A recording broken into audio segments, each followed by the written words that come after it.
नमस्ते दोस्तों, स्वागत है आपका आर के नोवेल में। इस नोवेल का पूरा श्रेय मूल लेखक को जाता है। अगर आपको यही नोवेल पसंद आए तो कृपया करके लाइक एंड सब्सक्राइब करें। डिस्क्लेमर, यह वीडियो केवल मनोरंजन और शैक्षणिक उद्देश्यों के लिए बनाया गया है। इस उपन्यास में सभी नाम, पात्र, व्यवसाय, स्थान, घटनाएं सभी लेखक की कल्पना की उपज है। से प्रणाम किया। मैं लू विनम्रतापूर्वक दिव्य बच्चे से मदद का अनुरोध करता हूँ। यह मामला दिव्य बच्चे की प्रतिष्ठा को भी प्रभावित करेगा। मेरा लू परिवार नहीं जानता कि आपको कैसे बदला देना है, लेकिन बस मुझे वचन दो और हम किसी भी खतरे का सामना करेंगे। लू वानशान के शब्द दृढ़ थे और उनका रवैया दृढ़ था। इस स्थिति में अन्य बुजुर्ग और प्रबंधक भी सम्मानपूर्वक अपना अनुरोध करते हुए एकजुट हो गए। किसी भी खतरे का सामना करें। जियांग मिंगाओ ने एक पल के लिए झिझकते हुए आसपास के लोगों की ओर देखा, फिर अंत में बोला, यह मेरे लिए ठीक है, लेकिन उसने अचानक नजर घुमाई और देखा कि महिला उसके पास शांति से बैठी है। हल्की धूप अंदर आ रही थी, कुछ किरणें लू लिंगहुआन पर पड़ रही थी। उसका रूप शांत और उत्कृष्ट था, जैसे वह साधारण रूप से शानदार दिखाई दे रही थी। आध्यात्मिक फीनिक्स, क्या तुम मेरे शब्द सुन सकते हो? मैं स्नान में तुम्हारे साथ चलूंगा, क्या तुम इच्छुक हो? जियांग मिंगदाओ की आवाज धीमी थी, मानो किसी करीबी व्यक्ति से फुसफुसा रही हो। हॉल में सन्नाटा छा गया। सभी की निगाहें लू लिंगहुआन पर टिक गईं। लू लिंगहुआन निश्चल रहे। उसने जियांग मिंगदाओ के सवाल की ओर देखने के लिए भी अपनी आंखें नहीं उठाईं। धुंध। लू लिंगहुआन की आंखों की गहराई में संघर्ष का एक संक्षिप्त संकेत दिखाई दिया। यह उसके लिए अत्यंत दुर्लभ भावना थी। महारानी की यादें हासिल करने के बाद उसने एक ऐसी तकनीक विकसित करना शुरू किया जिसने उसकी सात भावनाओं और छह इच्छाओं को अलग कर दिया। उसकी नज़र में हर कोई एक जिद्दी चट्टान से अलग नहीं था, और तदनुसार सबके लिए वह भी एक मूर्ख व्यक्ति थी। लू परिवार में लौटने के बाद से हालांकि लू वानशान अक्सर उससे बातचीत करते थे, लेकिन किसी ने कभी उनकी राय नहीं पूछी।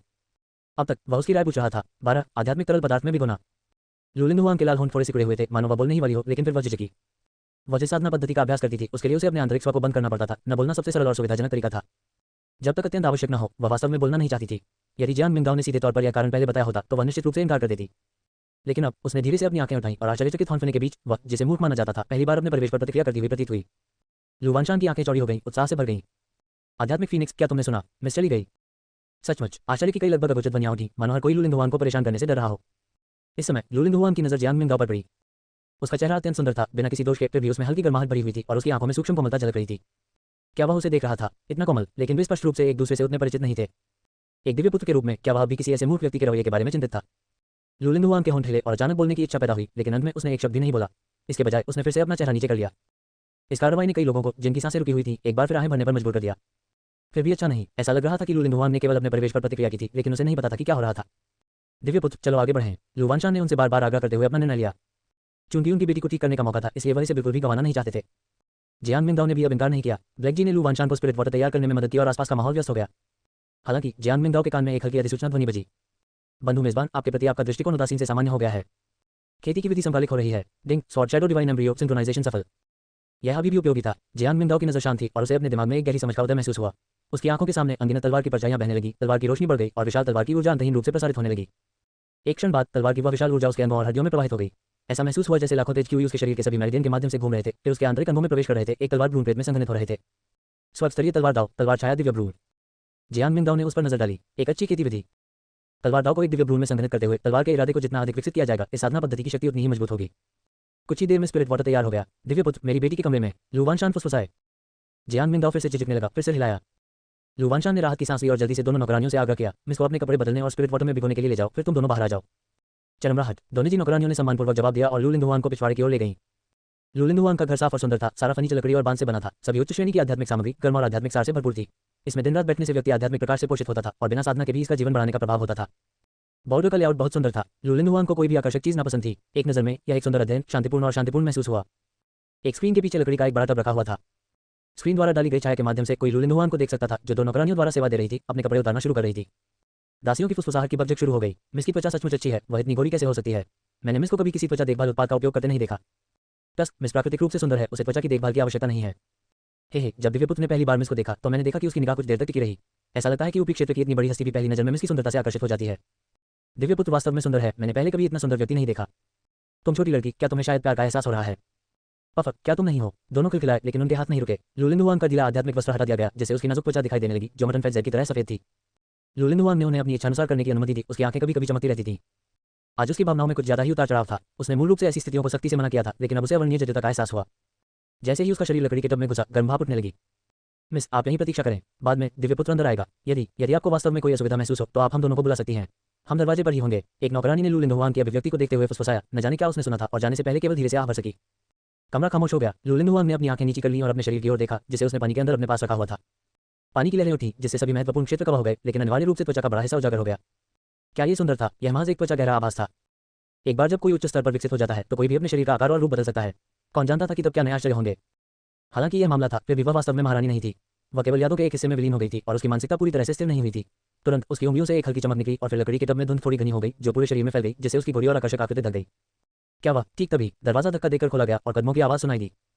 वे उसकी नौकरानियों के परिचित कदम नहीं थे। ये कौन था, ये स्वतः स्पष्ट था। इस पल में लू लिंगहुआन का दिल अचानक खड़ा हो गया और वह पूरी तरह से असहज महसूस करने लगी। इतने खुले तौर पर और एक आदमी द्वारा महारानी की यादों के साथ जोड़कर देखा जाना, उसने पहले कभी ऐसी स्थिति का सामना नहीं किया था। स्क्रीन के पीछे एक आकृति ने प्रवेश किया। जियान मिंगाओ के वस्त्रों में तारे के पैटर्न उभरे हुए थे, जो हल्के रंगों को प्रदर्शित कर रहे थे, जिससे उनका पूरा व्यक्तित्व अलौकिक लग रहा था। वह पूरे रास्ते चलता रहा और लकड़ी के टब के पास खड़ा रहा। नहीं, जियान मिंगाओ ने अपने चारों ओर काफी घनी धुंध को देखा। उसके होठों पर मुस्कान तैर रही थी। ऐसा लग रहा था कि लाल कब्र वाली इस महारानी ने वास्तव में अभी तक अपनी मानसिकता पूरी तरह से तय नहीं की है।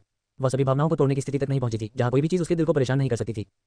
आध्यात्मिक फीनिक्स, तुम्हें बस पानी में भीगने की जरूरत है। मैं अब 1000 स्प्रिंग गोल्डन तरल मिलाऊंगा। यदि पानी का तापमान बदलता है तो मैं इसे बनाए रखने में आपकी मदद करूंगा। उसने एक सुनहरी चीनी मिट्टी की बोतल निकाली, स्टॉपर खोला और लकड़ी के टब में डाल दिया। सुनहरे आध्यात्मिक तरल की एक धारा उतरी और जैसे ही यह आध्यात्मिक पानी में प्रवेश किया, एक गर्म सुनहरी रोशनी तुरंत फैल गई।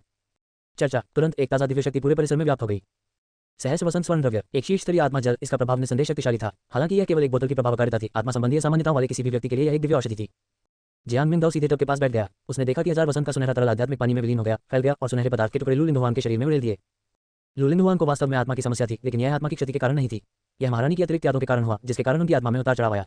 स्मृति एकीकरण के दौरान उसकी आत्मा लगातार हिलती रही, जिससे चोट का भ्रम पैदा हुआ। यह 1000 वसंत सुनहरा तरल विभिन्न आत्मा असामान्यताओं के लिए सहायक था। इस प्रकार ये लू लिंगहुआन के लिए भी उपयोगी था। वह आध्यात्मिक जल में शांति से बैठी महसूस कर रही थी कि सुनहरा पदार्थ उसकी आत्मा में एकीकृत हो रहा है। उसे शांति मिल रही है और उसे अपने मन की स्थिति में स्पष्टता का एहसास हो रहा है। ये बात वाकई अच्छी है। यदि वह लंबे समय तक इसमें डूबी रह सके तो इसे उसकी अपनी आत्मा की सफाई, यादों का एकीकरण और उसकी साधना में तेजी आएगी। लू लिंगहुआन ने अपनी आंखें ऊपर उठाई। अपने बगल में बैठे सौम्य व्यक्ति पर नजर डालने से खुद को रोक नहीं पाए। जियान मिंगदाओ का चेहरा धुंध में स्पष्ट था। वह उसे स्पष्ट रूप से देख भी नहीं पा रही थी, जो ये सुनिश्चित करने के लिए पर्याप्त था कि जियान मिंगदाओ सुनहरे आध्यात्मिक पानी के नीचे उसके शरीर को नहीं देख सके। इससे लू लिंगहुआन को थोड़ा और सहज महसूस हुआ। जैसे कि उसकी नजर को महसूस करते हुए जियान मिंगदाओ, जो चुपचाप बैठा था, ने अचानक ऊपर देखा। सावधानी से पकड़े जाने पर लू लिंगहुआन चकमा नहीं दे सका और उनकी नजरें एक दूसरे से मिल गईं। फिर लू लिंगहुआन ने पलकें झपकाईं और स्वेच्छा से नीचे देखा। जियान मिंगदाओ के होठों पर एक फीकी मुस्कान दिखाई दी। आध्यात्मिक फीनिक्स 13 जिया फैन चाओ आता है। बॉर्डर के अंदर जियान मिंगदाओ की नजर उस पर पड़ी। लू लिंगहुआन धुंध के बीच बैठी थी। उसकी सुंदर आकृति पानी के वाष्प से पूरी तरह से धुंधली हो गई थी, जिससे केवल कॉलबोन के ऊपर उसकी बर्फ सफेद गर्दन और उसका अति सुंदर सुंदर चेहरा दिखाई दे रहा था। उसकी विशेषताएं आकर्षक थी और जलवाष्प के संपर्क में आने के बाद उसकी गोरी त्वचा में और भी अधिक चमकदार ओस जैसी चमक आ गई। उसके काले बालों को एक जूड़े में लपेटा गया था और हरे ज़ेड हेयरपिन से सजाया गया था। कुछ आवारा लड़ियां उसके चेहरे पर चिपक गईं, जिससे किसी की भी नजर उस पर न टिकना असंभव हो गया। जैसा कि लाल कपड़े वाली महारानी से अपेक्षा थी, जियान हान की यादों में जिस सुंदरता का वर्णन शब्दों से परे है, वह वास्तव में आश्चर्यजनक रूप से भव्य है जब वह मेरी आंखों के सामने प्रस्तुत होती है। उसकी नजर उस पर पड़ी और वह शांति से बोला, आध्यात्मिक फीनिक्स, तुम्हें कैसा महसूस हो रहा है? क्या तुम्हारी अराजक दिव्य आत्मा कुछ शांत हो गई है? अचानक आए आवाज से लू लिंगहुआन को लगा कि उसने उसके बहाने देख लिया है, लेकिन फिर उसे एहसास हुआ कि जियान मिंगदाओ ने पहले ही खुद से बात करना शुरू कर दिया था। मुझे नहीं पता कि पिछले कुछ वर्षों में आप किस दौर से गुजरे हैं। अगर आप किसी दिन ठीक हो जाएं तो आप मुझे बता सकते हैं। बात सिर्फ इतनी है कि मैं बहुत देर से आया। जियान मिंगदाओ ने खुद से बड़बड़ाया। उसकी आवाज कोमल थी। उसकी नजर कभी कभी उस पर पड़ जाती थी और उसकी आंखों की गहराइयां दया से भर जाती थीं। उसकी धीमी फुसफुसाहटों को सुनकर लू लिंगहुआन के विचार धीरे धीरे भटकने लगे और उसके भीतर एक अवर्णनीय जटिलता बनने लगी। आप सचमुच ऐसा कोई व्यक्ति, क्या यह मेरे लिए सच्ची ईमानदारी है? लू लिंगहुआन थोड़ा भ्रमित थी, थोड़ा झिझक रही थी, फिर भी अंदर ही अंदर भावना का एक संकेत जिसे वह खुद नहीं समझ पा रही थी, एक साथ सामने आ गया। हालांकि इसे निश्चित रूप से प्रशंसा नहीं कहा जा सकता, लेकिन कम से कम 1 या 2 डिग्री की अनुचित निकटता तो सामने आई थी। छोटे से कमरे में पानी के हिलने की आवाज और लू लिंगहुआन कभी कभी हिलते थे, जिससे लहरें पैदा होती थीं। इसके अलावा केवल जियान मिंगदाओ की आवाज ही सुनी जा सकती थी। उन्होंने धीरे से बात की और जब उन्हें लू लिंगहुआन से संबंधित विषय नहीं मिले तो उन्होंने खुद की ओर रुख किया। अपने बचपन की खेती से लेकर जियान कबीले के दृश्यों तक उन्होंने हर चीज के बारे में विस्तार से बात की। लू लिंगहुआन 1000 वसंत सुनहरे तरल में डूबा हुआ था और आध्यात्मिक पानी जिसने उसकी दिव्य आत्मा को पोषण दिया, उसके शरीर में एकीकृत हो गया, जिससे उसे गर्मी का एहसास हुआ। जियान मिंगदाओ की कोमल आवाज के साथ उसे अचानक थोड़ी नींद महसूस हुई। उसने धीरे से अपनी आंखें बंद कर ली, जिससे फुसफुसाहट और पानी की आवाज उसके चारों ओर गूंजने लगी। उसका आवाज बहुत सुखद है। जियान मिंगदाओ एक तरफ बैठ गया और अचानक एक अधिसूचना ध्वनि फिर से गूंज उठी। आपके प्रतिबाद्य मेजबान का रवैया सामान्य से सौम्य में बदल गया है। सिंक्रोनाइज करने की क्षमता डिंग अमरदानव शरीर तुल्यकालन सफल। ध्वनि के साथ साथ जियान मिंगदाओ को अचानक अपने शरीर में एक विशाल आभा का उछाल महसूस हुआ। The light and shadows before his eyes shifted and the scenery shattered. एक प्राचीन दृश्य अचानक प्रकट हुआ। उजाड़ और कड़कड़ाती ठंडी हवा से भरा हुआ। बिखरी हुई धरती और आकाश के बीच एक प्राचीन अस्तित्व उसके सामने खड़ा हुआ प्रतीत होता था। जियान मिंगदाओ स्वयं तारों से भरे आकाश में बैठे एक अमरदानव में बदल गया। उसके बाएं और दाएं हाथों में तारकीय पिंड घूमते थे, एक सुनहरा और एक काला। सुनहरा एक महान सूरज की तरह चमक रहा था, जबकि काला एक घूमते हुए ब्लैक होल की तरह था। यह प्रक्रिया केवल एक सांस तक चली और एक पल में सामान्य हो गई। लेकिन जियान मिंगदाओ को अपने शरीर में बदलाव महसूस हो रहे थे। उसका शरीर बदल गया था, उसका रक्त और क्यू बढ़ गया था और दुनिया के बारे में उसकी धारणा और भी तीव्र हो गई थी। अमरदानव शरीर, ये सोचने के लिए कि यह सिंक्रोनाइज था। यह एक प्राचीन अमरदानव शरीर है। मेरा मिश्रित मूल दाव शरीर पहले से ही एक शीर्ष स्तरीय शरीर माना जाता है, लेकिन यह अंततः एक शरीर है जो वर्तमान युग में मौजूद है। कई प्राचीन शरीर हैं जो कभी कभी इतिहास की विशाल नदी में एक क्षणभंगुर फूल की तरह दिखाई देते हैं, प्रत्येक एक पूरे युग को दबाने और सभी युगों में व्याप्त होने में सक्षम है। अब मेरे पास उनमें से एक है। जियान मिंगदाओ की आंखें चमक से चमक उठी, यहाँ तक कि चांगशेंग अमर कबीले के युवा मास्टर के रूप में अपने विशाल ज्ञान के साथ वह इस समय अपनी खुशी को छिपा नहीं सके। इस यात्रा से बहुत बड़ा लाभ हुआ। प्रश्नवाचक चिन्ह। एक ही समय पर ग्रेट यान प्राचीन शहर के बाहर गड़गड़ाहट। सड़क पर कई तरह की गड़गड़ाहट की आवाजें गूंज उठी। नगर के बाहर 5वीं की सरकारी सड़क पर एक शक्तिशाली जुलूस आगे बढ़ रहा था। जहां तक नजर जा रही थी धूल हो रही थी। धूल के भीतर बख्तरबंद सैनिकों का एक समूह था। उनकी संरचना सख्ती और उनका प्रभाव वीरतापूर्ण था। केंद्र में एक प्राचीन जानवर था जो 10 फीट से अधिक लंबा था। उसका शरीर आग की लिप्टों में घिरा हुआ था। वह एक शेर जैसा लग रहा था। उसके पैर धधकती आग पर चल रहे थे और उसके ऊपर एक लंबी आकृति बैठी थी। यह आकृति एक युवा व्यक्ति की थी, शक्तिशाली रूप से निर्मित और आश्चर्यजनक आभा बिखेर रही थी। उसके चारों ओर दिव्य ज्वालाएं जलती हुई प्रतीत होती थीं और उसकी आंखें तेज तलवारों के समान थीं। उसके बगल में एक फड़फड़ाते बैनर पर जिया अक्षर अंकित था। जिया फैंग राजवंश, जिया फैंग डोमेन के भीतर शीर्ष शक्ति। जलते हुए शेर पर सवार व्यक्ति छठे क्राउन प्रिंस जिया हुआनफेंग थे। हालांकि उन्हें जिया फैंग राजवंश में छठे स्थान पर रखा गया था, लेकिन वे इस पीढ़ी के स्तंभ थे। जिया हुआनफेंग हालांकि युवा थे, पहले से ही छठे दायरे के अस्तित्व में थे और उन्होंने जिया फैंग राजवंश के 6 दिव्य अग्नि बीजों में से एक स्वर्गीय ज्वाला दिव्य अग्नि पर भी महारत हासिल कर ली थी। उसकी ताकत उत्कृष्ट थी और वह पूर्वी बैलेंस में एक प्रसिद्ध व्यक्ति था। क्राउन प्रिंस ग्रेट यान प्राचीन शहर लगभग यहाँ है। उसके बगल में गार्डों का कप्तान झुक गया। सुनहरे वस्त्र पहने जिया हुआनफेंग की अभिव्यक्ति ठंडी थी। उसने दूर के शहर पर नजर डाली और पूछा, क्या लू परिवार ने अभी तक कोई संदेश भेजा है? झूठा, हे ये बिल्कुल सही है। अगर वह सीधे 2 खदानें सौंप देगा तो यह वास्तव में परेशानी भरा होगा। जिया हुआनफेंग ने फीकी मुस्कान के साथ कहा, अगर उसने अनुपालन किया तो मुझे वास्तव में नहीं पता होगा कि भाईलिन के लिए कैसे खड़ा होना है। उन्होंने जिस ब्रदर लिन का उल्लेख किया वह लिनचेन थे। जिया हुआनफेंग और लिनचेन के बीच घनिष्ठ संबंध थे। लिनचेन ने क्लाउड रेडियंस पवित्र भूमि में खेती की और जिया हुआनफेंग ने भी पवित्र भूमि के भीतर दाव तकनीक की खेती की। हालांकि वह जिया फैंग राजवंश से थे, पवित्र भूमि ने बाहरी लोगों को बाहर नहीं रखा। जिया हुआनफेंग पवित्र भूमि में जल्दी ही शामिल हो गए थे और पवित्र भूमि के भीतर उत्कृष्ट शक्ति रखने वाले एक शिखर के मुख्य शिष्य थे। During one of his training expeditions, Xie Huangfeng had encountered Lin Chen. At first, he naturally looked down on this person from a small place and mocked him in various ways. हालांकि बाद में वह एक गुप्त क्षेत्र में खतरे में पड़ गया और ये लिन चेन ही था जिसने उसकी मदद की, जो चेहरे पर थप्पड़ मारने के लिए कमजोरी का दिखावा करने और दयालुता का बदला सद्गुण से देने का एक उत्कृष्ट उदाहरण है। इसके बाद उनके रिश्ते में धीरे धीरे सुधार हुआ और अब वे एक दूसरे को भाई कहकर संबोधित करते हैं। हालांकि इस बात की जानकारी कम ही बाहरी लोगों को थी। भाईलिन के पास महान प्रतिभा, असाधारण योग्यता है और उन्हें आकस्मिक मुलाकातों का सौभाग्य मिला है। उनकी भविष्य की उपलब्धियां उल्लेखनीय होंगी। मैं मूल रूप से अपनी बहन की शादी भाईलिन से करना चाहता था, लेकिन दुर्भाग्य से भाईलिन सख्त अनिच्छुक थे। मुझे बाद में ही पता चला कि उनकी नजर लंबे समय से लू परिवार के लू लिंगवान पर थी। इस लू परिवार के लोगों में वास्तव में दूरदर्शिता की कमी है। उन्होंने भाईलिन जैसे आश्चर्यजनक रूप से प्रतिभाशाली चरित्र की भी ठीक से देखभाल नहीं की। मैंने सुना है कि भाईलिन ने घर छोड़ने का कारण लू लिंगवान की तलाश करना था जो उस समय गायब हो गया था। उनकी सच्ची भावनाएं प्रेरक हैं। उनके बगल वाला गार्ड कैप्टन मुस्कुराया। युवा मास्टर लिन वास्तव में उत्कृष्ट है, पुरुषों के बीच एक ड्रैगन। क्राउन प्रिंस की तुलना में भी वह बहुत पीछे नहीं है। जिया हुआनफेंग ने उसकी ओर देखा। बकवास, भाईलिन मुझसे कहीं अधिक मजबूत है। गार्ड कैप्टन शर्मिंदा दिखे। जिया हुआनफेंग ने गर्व से कहा, मैंने पहले ही भाईलिन को एक संदेश भेज दिया है। इस बार जब मैं लू परिवार में आऊंगा तो मैं उन पर जबरदस्ती दबाव डालूंगा। फिर जब भाईलिन आएंगे तो मैं चतुराई से पीछे हट जाऊंगा। लू परिवार को भाईलिन की महानता के बारे में बताऊंगा और उन्हें समझाऊंगा कि उनका सच्चा समर्थक कौन है। क्राउन प्रिंस, आप वास्तव में धर्मी हैं। हालांकि अगर यंग मास्टर लिन को इसके बारे में पता चला तो वह अनिवार्य रूप से क्राउन प्रिंस को फिर से डांटेंगे। हाँ, इससे कोई फर्क नहीं पड़ता। हम भाई हैं। अगर वह मुझे कई बार डांटता है तो क्या फर्क पड़ता है? मुख्य बात उसकी इच्छाओं को पूरा करना है। जिया हुआनफेंग बहुत खुश थी। उन्होंने सेना को आगे बढ़ने का आग्रह किया और ग्रेट यान प्राचीन शहर में प्रवेश किया।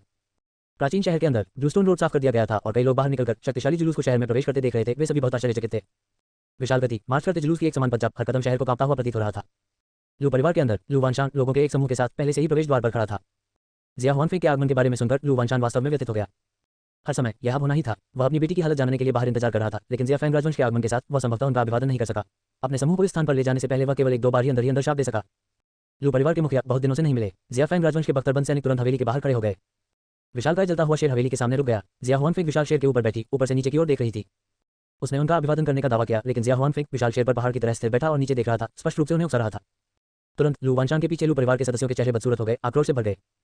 लू वानशान की अभिव्यक्ति ठंडी थी, उसकी भावनाओं को धोखा नहीं दे रही थी। क्राउन प्रिंस जिया हुआनफेंग, आखिरी बार जब हम ईस्टर्न बैरन सभा में मिले थे उस समय क्राउन प्रिंस जिया हुआनफेंग केवल कुछ साल के थे, है ना? हे जिया हुआनफेंग ने व्यंग्यपूर्वक कहा। लू परिवार प्रमुख, क्या आप मुझे याद दिला रहे हैं कि मैं आपका कनिष्ठ हूं? वह जलते हुए शेर से कूद गया। उसका शरीर अभी भी लंबा और प्रभावशाली था। हालांकि हम सभी कृषक हैं, इसलिए वरिष्ठता वास्तव में मायने नहीं रखती। जिया हुआनफेंग का उद्देश्य इस बार अपनी शक्ति का उपयोग करके उन पर दबाव डालना और लिन चेन के लिए अवसर बनाना था। वह जितना अधिक अहंकारी था उतना ही यह बाद में लिन चेन की क्षमताओं को उजागर करेगा। स्वाभाविक रूप से वह कुछ भी सुखद नहीं कहेंगे। ईस्टर्न बैरन्स के 4 महान कुल जो कभी प्रसिद्ध थे, लू परिवार को सूची से हटा दिया जाने वाला है। हालांकि हमारे जिया फैंग राजवंश की अभी भी लू परिवार के साथ कुछ दोस्ती है। लू परिवार के मुखिया, क्या आप मुझे कुछ देर बैठने के लिए आमंत्रित नहीं करेंगे? लू वानशान को अधीरता महसूस हुई। उनका मन पूरी तरह से अपनी बेटी और दिव्य पुत्र में व्यस्त था। वह वास्तव में जिया हुआनफेंग के साथ समय बर्बाद नहीं करना चाहता था, लेकिन वह सीधे तौर पर उसे दूर नहीं कर सकता था, इसलिए वह केवल एक तरफ हट सकता था और जिया हुआनफेंग को प्रवेश करने दे सकता था। जिया हुआनफेंग कुछ करीबी परिचारकों के साथ लू परिवार में आ गए। 14 अभिमानी जिया हुआनफेंग। अध्याय 014। लू परिवार काफी अच्छा है। इसका क्षेत्रफल इंपीरियल पैलेस के बराबर है जहां मैं रहता हूं। हालांकि यह उतना चमकदार नहीं है। एक छोटे परिवार के लिए इसका अपना आकर्षण है। कुछ नवीकरण के बाद ये भविष्य में अवकाश और अस्थायी आवास के लिए एक जगह के रूप में काम कर सकता है। लू परिवार के अंदर जैसे ही क्राउन प्रिंस जिया हुआनफेंग चले, उन्होंने अपने आसपास का सर्वेक्षण किया। उनके शब्द प्रशंसात्मक लग रहे थे, लेकिन वास्तव में वे सभी लू परिवार को नीचा दिखा रहे थे। कौन से 4 महान परिवार? उनके सभी आवास जिया फैंग राजवंश के मुख्य शहर में एक शाही महल से कमतर हैं। लू वानशान शब्दों को बर्बाद नहीं करना चाहते थे और सीधे आगे बढ़े। रास्ते में क्राउन प्रिंस जिया हुआनफेंग की नजर चारों ओर घूम गई और वह महसूस कर सकता था कि कई लोग उसकी ओर देख रहे हैं। उसका इरादा अपना अधिकार स्थापित करने का था, इसलिए उसकी आभा थी और उसका आध्यात्मिक सार स्पष्ट था, जिसका लक्ष्य लू परिवार के सभी सदस्यों को विस्मित करना था। ध्यान से सुनने पर उसे सचमुच कई फुसफुसाहटें सुनाई दी। यह जिया फैंग राजवंश का युवराज है। जिया फैंग राजवंश बहुत शक्तिशाली रहता है। एक ईश्वर राजा क्षेत्र राजवंश स्वाभाविक रूप से मजबूत है, लेकिन क्या ये सब है? हम महज एक ईश्वर राजा दायरे का राजवंश। इतने सारे लोगों को लाते हुए मुझे लगा कि उसकी पृष्ठभूमि बहुत अच्छी है। वह वास्तव में जियान गोंडुजी के बालों के एक कतरे जितना भी अच्छा नहीं है। जियान गोंडुजी अभी भी सर्वश्रेष्ठ, विनम्र और विनम्र है। अपनी पृष्ठभूमि के बावजूद वह केवल 2 लोगों को लेकर आए। ये स्वाभाविक है। जियान गोंडुजी जानबूझकर दिखावा नहीं करना चाहता। वह कम प्रोफाइल के साथ काम करता है। यह अफसोस की बात है कि जियान गोंगजी की गाड़ी पिछले आंगन में है, अन्यथा हम। प्रश्नवाचक चिन्ह। अनगिनत शब्द हवा के साथ आए, लेकिन क्राउन प्रिंस जिया हुआनफेंग ने बहुत ध्यान से नहीं सुना। हम। यह मेरी कल्पना से भिन्न क्यों महसूस होता है? क्राउन प्रिंस जिया हुआनफेंग ने थोड़ी सी नाराजगी जताई। जियान गोंगजी कौन है? मुख्य हॉल में लू वानशान ने पहले ही क्राउन प्रिंस जिया हुआनफेंग को बैठने के लिए प्रेरित किया था। जैसे ही वह बैठे, क्राउन प्रिंस जिया हुआनफेंग सीधे मुद्दे पर आ गए। मैंने आज अपनी यात्रा का उद्देश्य पहले ही स्पष्ट कर दिया है। अपने कबीले से 2 खदानें हमारे जियाफैंग राजवंश को सौंप दे और अब से आपका लू परिवार हमारे जियाफैंग राजवंश द्वारा संरक्षित किया जाएगा। उसकी बातें सुनकर लू परिवार के सदस्यों के चेहरे कुछ नाराजगी से भर गए। क्राउन प्रिंस जिया हुआनफेंग बहुत दबंग थे। वह यहाँ आए और कुछ विनम्र शब्दों की भी परवाह नहीं की, सीधे प्राचीन खानों की मांग की। लू वानशान की अभिव्यक्ति शांत थी। क्राउन प्रिंस जिया हुआनफेंग की दयालुता के लिए धन्यवाद, लेकिन लू परिवार की 10,000 साल पुरानी नींव को मेरे हाथों में बर्बाद नहीं किया जा सकता है। हालांकि हमारे लू परिवार के पुराने पूर्वज का निधन हो गया है, फिर भी हमें उनके साथ खिलवाड़ नहीं करना चाहिए। क्राउन प्रिंस जिया हुआनफेंग निश्चिंत दिखे। ऐसा लगता है कि लू परिवार के मुखिया ऐसा करने के लिए दृढ़ हैं। मुझे आश्चर्य है कि आप पूरे लू परिवार के अन्य शिष्यों को कहाँ रखते हैं। चिंता करने की कोई जरूरत नहीं है, हमारी अपनी योजनाएं हैं। लू वानशान ने अपना मन बना लिया था। क्राउन प्रिंस जिया हुआनफेंग ने उपहास किया। ठीक है, चूंकि इन्होंने काम नहीं करता है तो मुझे दोष मत दो, इंपीरियल अंकल। जैसे ही उसकी आवाज गिरी, उसके बगल में एक लहर दिखाई दी और शून्य कांप उठा। इसके बाद ब्रोकेट वस्त्र पहने एक बूढ़ा आदमी हवा से बाहर आया। उनके शरीर पर पंचरंगी दिव्य रोशनी छाई हुई थी और उनकी आभा विशाल एवं भयानक थी। यहाँ उनकी उपस्थिति मात्र से कंपन की परतें आ गईं। जैसे ही वह बाहर निकला, एक अवर्णीय अपार शक्ति ने अचानक पूरे हॉल को घेर लिया। उपस्थित सभी लोगों को अपने शरीर डूबते हुए महसूस हुए। लू वानशान ने उसकी ओर देखा और उसकी अभिव्यक्ति अचानक बदल गई। ये है कम से कम एक सच्चा राजा या उच्चतर वान दायरे। खेती के 9 दाव क्षेत्रों से परे सच्चे पावर हाउस। इस क्षेत्र में प्रवेश करने के लिए किसी को पहले दाव पेड़ से गुजरना होगा और यहाँ तक कि शीर्ष आंकड़ों के लिए भी 10 में से केवल एक ही जीवित रहता है। 9 दाव क्षेत्र हालांकि बहुत अलग है, अंततः नश्वर क्षेत्र हैं। एक बार जब कोई वान क्षेत्र में प्रवेश करता है तो वह मृत्यु दर से परे हो जाता है। इस दायरे में प्रवेश करने के बाद हर कदम एक महान क्लेश है। प्रत्येक कष्ट बीतने के साथ व्यक्ति की ताकत दोगुनी हो जाती है। आरंभिक राजा के लिए 3 क्लेश, सच्चे राजा के लिए 3 और ईश्वर राजा क्षेत्र के लिए 3। एक बार सब कुछ पार हो जाने पर कोई भी महान सम्राट तक पहुंचने का प्रयास कर सकता है। वान दायरे के पावर हाउस 3000 दाव डोमेन में भयानक अस्तित्व में है। ये क्राउन प्रिंस जिया हुआनफेंग वास्तव में अपने साथ इतना शक्तिशाली विशेषज्ञ लाया था। जियाफैंग राजवंश ने वास्तव में वान दायरे के एक शाही परिवार के सदस्य को भेजा था। वे लू परिवार को नियंत्रित करने के लिए कृतसंकल्प हैं। मैंने तुमसे प्यार से बात की थी, लेकिन तुमने मना कर दिया, तो सीधे आगे बढ़ते हैं। क्राउन प्रिंस जिया हुआनफेंग उदासीनता से मुस्कुराए। उनकी अभिव्यक्ति अहंकारपूर्ण थी। क्या लू वानशान का चेहरा गंभीर था? उनके लू परिवार को कब इतना अपमान सहना पड़ा था? यदि जियाफैंग राजवंश के सम्राट आए होते तो ये समझ में आता, लेकिन अब एकमात्र क्राउन प्रिंस अपने लू परिवार को भड़काने के लिए लोगों को सीधे ला सकता है। हालांकि एक सच्चे राजा का सामना करते हुए वह वास्तव में शक्तिहीन महसूस कर रहा था। हालांकि उनके लू परिवार में 7वां बुजुर्ग भी था, वह केवल एक सच्चा राजा था। जियाफैंग राजवंश का एक गॉड किंग क्षेत्र पुराना पूर्वज था। क्या उसने उन्हें रोकने की हिम्मत की? यदि क्राउन प्रिंस जिया हुआनफेंग थोड़ा भी घायल हो गए तो अगली बार ये सिर्फ एक सच्चा राजा नहीं आएगा। क्राउन प्रिंस जिया हुआनफेंग, आप बहुत अहंकारी हैं। हमारे लू परिवार के साथ अब खिलवाड़ नहीं किया जा सकता है। अब जियान उसके पीछे एक बुजुर्ग इसे सहन नहीं कर सका और अचानक खड़ा हो गया। जियान मिंगदाओ की पहचान को सामने लाने का इरादा रखता है। हालांकि लू परिवार के मुखिया ने अपना सिर हिलाते हुए उसे रोकने के लिए अपना हाथ उठाया। उनका लू परिवार पहले से ही दिव्यपुत्र का बहुत ऋणी था। उन्हें यह भी नहीं पता था कि 1000 स्प्रिंग गोल्डन लिक्विड की उस बोतल का भुगतान कैसे किया जाए। अब वे भी चाहते हैं कि दिव्यपुत्र आगे बढ़े। दिव्यपुत्र की मदद अतीत में दोनों परिवारों के बीच अच्छे संबंधों के कारण थी और उसे आध्यात्मिक फीनिक्स की परवाह थी। यह उनके लू परिवार के लिए पहले से ही एक लाभ था। लेकिन अगर हर बड़ी और छोटी बात दिव्यपुत्र को परेशान करती थी, लू परिवार के मुखिया को कुछ ज्यादा ही शर्मिंदगी महसूस होती थी। प्रश्नवाचक चिन्ह। बॉर्डर में ये शांतिपूर्ण था। बाहर के शोरगुल का इस स्थान पर तनिक भी प्रभाव नहीं पड़ा। जियांग कबीले में यूनकोंग की सीमा पर स्थित एक प्राचीन चट्टान है, जहां से कोई भी तारों से भरे आकाश को देख सकता है। उच्चतम बिंदु पर बैठकर ऊपर का आकाश एक दर्पण की तरह है। आकाशगंगा शानदार है और तारे पहुंच के भीतर हैं। यदि कोई अवसर है तो आप इसे देखने के लिए मेरे साथ आ सकते हैं। वह स्थान सामान्य जियांग कबीले के सदस्यों के लिए दुर्गम है। केवल मैं ही इसकी सराहना कर सकता हूं, जो वास्तव में बर्बादी है। एक सौम्य आवाज ने धीरे से सुनाया। लूलिन हुआंग ने अपनी आंखें बंद करके सुना और अपने दिल की धड़कनों को लगातार महसूस किया। उसने जो दृश्य वर्णित किया वह उसकी आंखों के सामने प्रकट हो गया, मानो वह वहां थी और उसका दिल कांप उठा। तभी बाहर से हल्की हल्की फुसफुसाहटें आईं। उद्धरण चिन्ह डॉट डॉट डॉट। क्या वे सचमुच आए थे? वे एक मास्टर भी ले आए। परिवार के मुखिया का चेहरा बहुत गंभीर है। बहुत अधिक। आवाजें धीमी थी, रुक रुक कर उस तक पहुंच रही थी। Lu Lingguang felt the scene before her eyes instantly shut up. उसने अपनी स्पष्ट ठंडी आंखें खोली, थोड़ा सा डूबते हुए। उसकी अभिव्यक्ति में नाराजगी का संकेत था। माहौल अभी बहुत सौहार्दपूर्ण था और वह इसे लंबे समय तक चखना चाहती थी, लेकिन इसे अचानक छोटा कर दिया गया। उनकी बातें सुनकर क्या घर पर कुछ हुआ? उसके सामने जियांग मिंगदाओ का कथन भी बंद हो गया। उसकी निगाहें नर्म हो गईं और वह शांति से बोला, ब्लैक जी। क्या हुआ? दरवाजा धक्का देकर खोला गया और कदमों की आवाज सुनाई दी। ब्लैक जी की आकृति उनके सामने खड़ी थी। मालिक, क्या हुआ? जैसे ही जियांग मिंगदाओ ने पूछा, ब्लैक जी का जवाब आया, कई गार्ड बाहर आ गए हैं। यह जियाफैंग राजवंश का एक क्राउन प्रिंस है। वे यहाँ क्या कर रहे हैं? जियांग मिंगदाओ ने पूछा। मैं अभी तक विशेष जानकारी नहीं जानता, लेकिन वे अनुकूल नहीं लगते। क्या मुझे जांच के लिए जाना चाहिए? ब्लैक जी ने सिर झुका लिया। कोई जरूरत नहीं है। जियांग मिंगदाओ उठ खड़ा हुआ। वह लू लिंगहुआन की ओर देखने लगा। उसका स्वर अचानक नर्म हो गया। आध्यात्मिक फीनिक्स, मैं देखने के लिए बाहर जा रहा हूँ। आप यहाँ भीगना जारी रख सकते हैं। आपके साथ ब्लैक जी के साथ वह आपको तापमान बनाए रखने में मदद कर सकती है। लू लिंगहुआन ने अपनी आंखें थोड़ी ऊपर उठा रखी थी। ये सुनकर कि वह जा रहा है, उसकी पहली प्रतिक्रिया में थोड़ी अनिच्छा थी, लेकिन अगले ही पल उसके शब्दों को सुनकर उसकी अभिव्यक्ति रुक गई। ब्लैक जी, क्या इसे मेंटेन भी कर सकते हैं? उसकी नजर अनायास ही जियांग मिंगदाओ पर पड़ी। उनकी प्रतिक्रिया हमेशा की तरह शांत, सुंदर चेहरा और सौम्य स्वर थी। तापमान अब स्थिर है, वह निश्चित रूप से इसे बनाए रख सकती है। मैं पहले ही चिंतित था। लू लिंगहुआन ने अपने लाल होंठ भींचे। यह तापमान बनाए रखना, इसमें चिंता की क्या बात है? आप स्पष्ट रूप से मेरा फायदा उठाना चाहते हैं। लू लिंगहुआन के दिमाग में तुरंत अनगिनत विचार कौंध गए। वह चुप रही, लेकिन उसकी आंखों के भाव छिप नहीं सके। यदि उसे यह पहले से पता होता तो उसे तिरस्कार और तिरस्कार महसूस करना चाहिए था। सभी अच्छी भावनाएं गायब हो जाती, यहाँ तक कि घृणा में भी बदल जाती।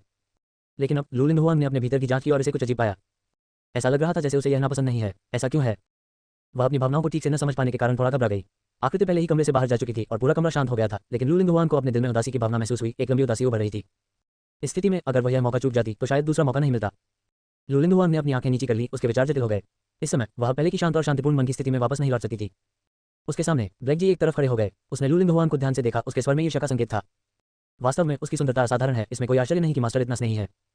मास्टर बहुत चौकस है, अगर यह कबीले की कोई महिला होती तो शायद उन्हें इस पर विश्वास करना मुश्किल होता। उसका स्वर ईर्ष्यालु था। हालांकि जब वे एक ही गाड़ी में सवार हुए तो जियान मिंगदाओ के साथ उसका रिश्ता बहुत घनिष्ठ हो गया था, लेकिन अपनी वर्तमान स्थिति में वह लू लिंगहुआन के समान अंतरंगता का आनंद नहीं ले सकी। वह लू लिंगहुआन की स्थिति से अनभिज्ञ थी, केवल लापरवाही से बात कर रही थी, लेकिन लू लिंगहुआन के कानों में इसने भावनाओं की कई और परतें जोड़ दी। इसलिए वह कबीले के भीतर बहुत ठंडा है, फिर वो मेरे सामने अलग क्यों है? 15 भयभीत होकर ये तो परमेश्वर का पुत्र निकला। बाध्यकारी मेजबान के प्रति आपका रवैया 100 में से अंतरंग में बदल गया है। क्षमताएं सिंक्रोनाइज हो रही हैं। डिंग, मूविंग हेवन फिंगर सफलतापूर्वक सिंक्रोनाइज हो गई। जैसे ही जियान मिंगदाओ अपने कमरे से बाहर निकला, अचानक उसके कानों में एक सूचना सुनाई दी, जिससे वह रुक गया। अब क्या हुआ? उन्होंने कुछ नहीं किया था, फिर भी उनकी अनुकूलता बढ़ गई। उसके विचार कौंध गए, लेकिन उसने उस पर ध्यान नहीं दिया। इसके बजाय उसके दिमाग में एक विशाल उंगली के प्रहार की एक प्रेत छवि दिखाई दी। संसार उजाड़ था, विशाल विस्तार था। असीमित बादलों के बीच अचानक एक तूफान आया और एक विशाल उंगली आकाश और सूर्य को ढकते हुए भगवान की उंगली की तरह स्वर्ग और पृथ्वी को हिलाते हुए तुरंत नीचे उतरी। अचंभे में ये शानदार दाव कला पहले से ही उसके दिमाग में अंकित हो गई थी। एक स्वर्ग स्तरीय दाव कला, यह एक मार्शल दाव तकनीक है और इसकी शक्ति काफी प्रभावशाली है, जियान मिंगदाओ ने कहा। उसके होठों पर एक फीकी मुस्कान तैर रही थी। जियान कबीले के भीतर भी इस उंगली तकनीक को एक सभ्य दाव कला माना जाएगा। यह महारानी, उसने वास्तव में उसके लिए कई लाभ लाए थे। क्या ये भी एक खलनायक की विशेषता है? थोड़ी सी ईमानदारी और आपको पुरस्कार मिलेगा। वह हंसा। उसके बाद की साजिश उसके दिमाग में कौंधने लगी। इसके बाद फॉर्चून के बच्चे के प्रकट होने का समय आ गया है ना?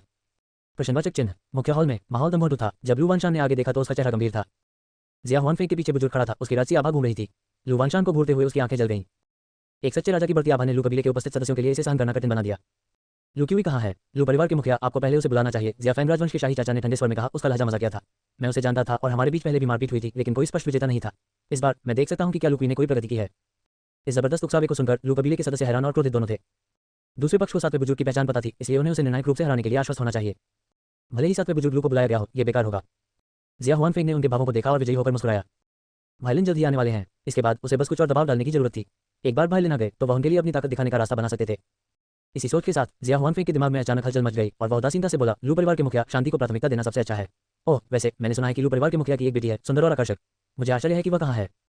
आप आध्यात्मिक फीनिक्स भी देखना चाहते हैं? लू वानशान खुद को रोक नहीं सका और गुस्से में आ गया। जिया हुआनफेंग ने उस पर एक ठंडी नजर डाली और उसके पीछे उसके इंपीरियल अंकल ने तुरंत एक ठंडी हंसी निकाली।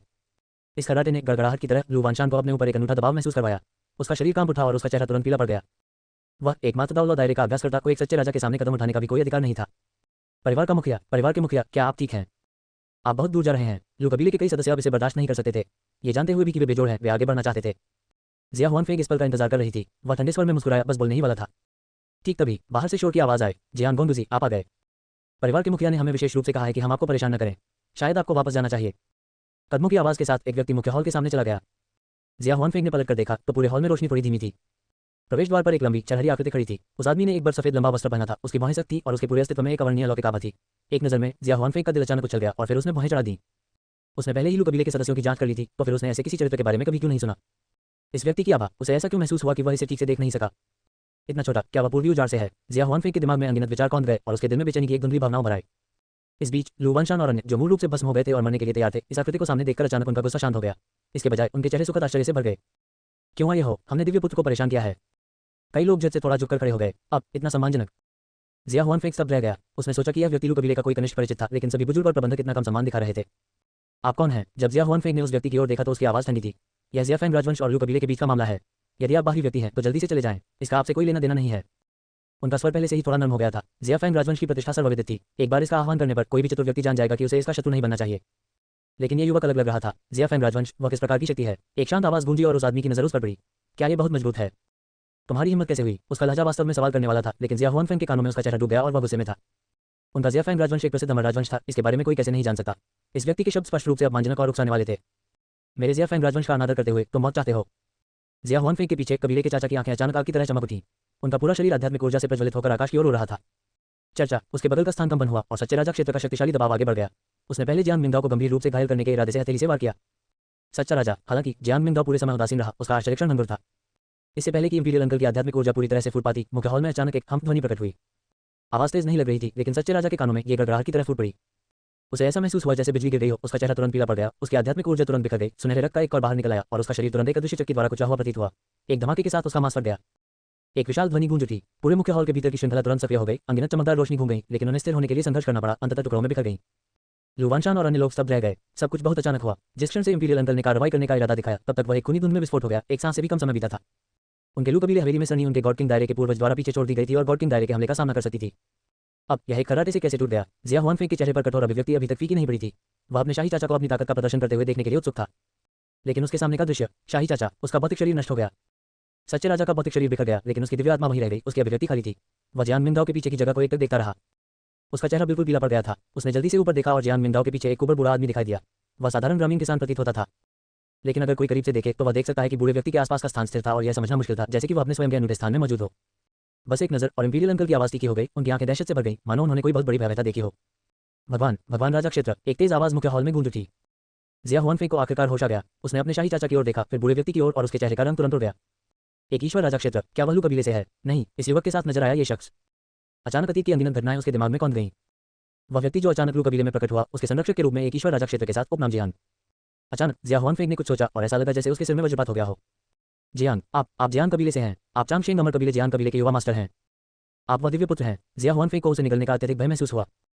इसका एहसास उसे अभी हो रहा था। ऐसी आभा और दिव्य पुत्र की वह पिछली उपाधि जनजात मिश्रित मूल दाव शरीर के साथ जियांग कबीले के दिव्य पुत्र के अलावा और कौन हो सकता है?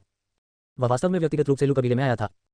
और मुख्य हॉल में ये सिर्फ जिया हुआनफेंग नहीं था, पूरे लू कबीले समूह के चेहरे पर भी हैरानी भरी अभिव्यक्ति थी। हर कोई जियांग मिंगदाओ के पीछे बुरे आदमी को देख रहा था। हालांकि वे जानते थे कि जो कोई भी दिव्य पुत्र के साथ उसकी यात्रा में जा सकता है, उसे एक शक्तिशाली रक्षक होना चाहिए। लेकिन उन्होंने कभी यह उम्मीद नहीं की थी कि यह एक गॉड किंग क्षेत्र होगा।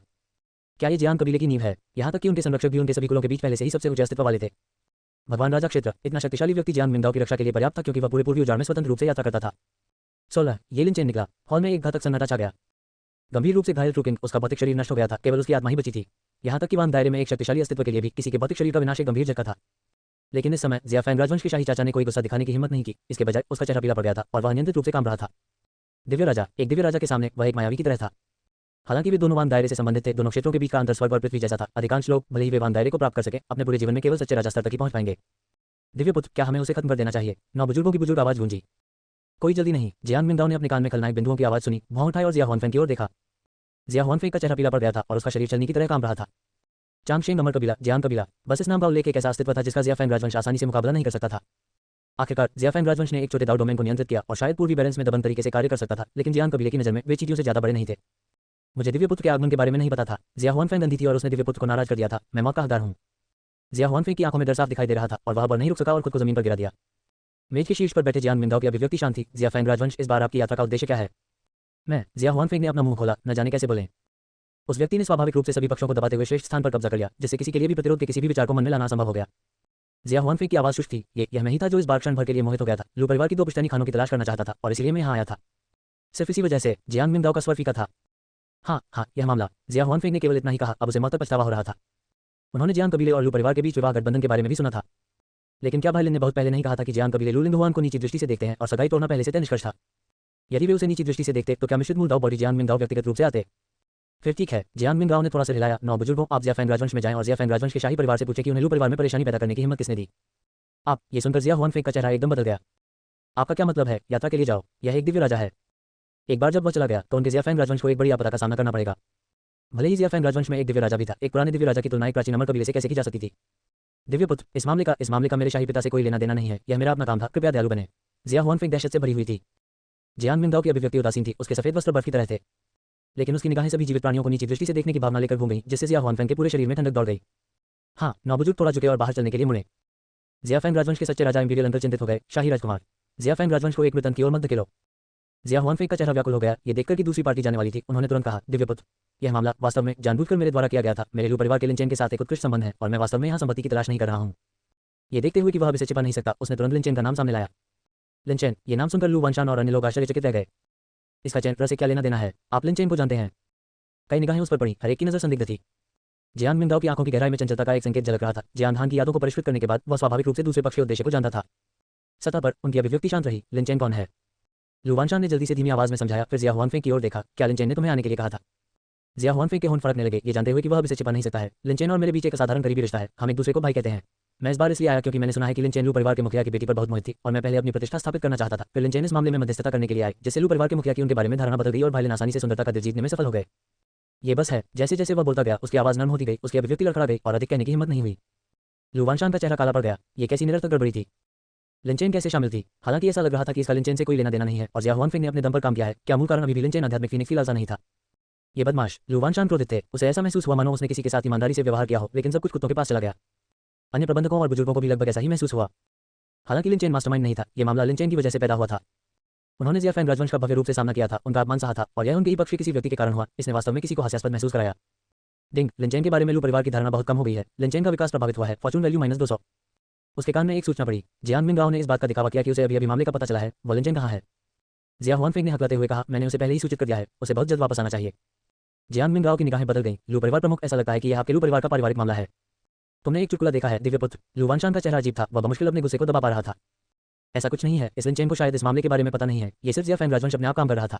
हालांकि जियान मिंगाओ ने अपना सिर हिलाया। उसका स्वर उदासीन था, लेकिन एक विराम के बाद उसने एक और सवाल पूछा, क्या लिनचेन को आध्यात्मिक फीनिक्स पसंद है?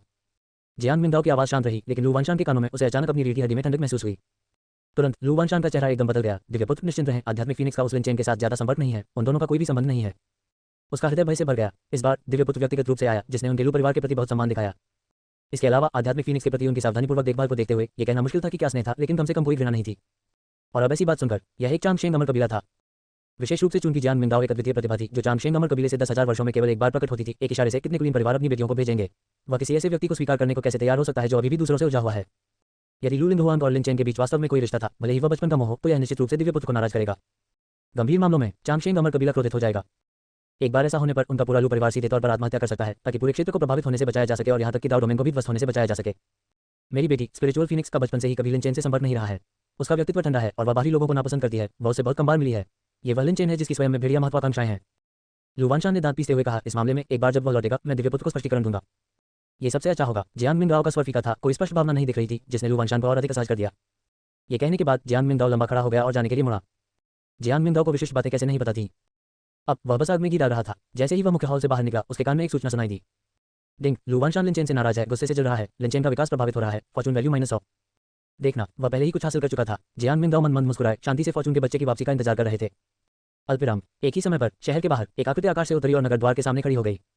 वह तलवार जैसी बाहें और तारे जैसी आंखों वाला एक सुंदर युवक था, जिसमें वीरतापूर्ण आभा थी। रसायन विज्ञान की एक धुंधली परत उसके शरीर को घेरे हुए थी। दिव्य प्रकाश उसके चारों ओर घूम रहा था, जिससे वह साधारण रूप से उत्कृष्ट बन गया। जैसे ही वह नीचे उतरा, शहर के भीतर से कई निगाहें उसकी ओर उठी। सभी में छुपी हुई प्रशंसा थी।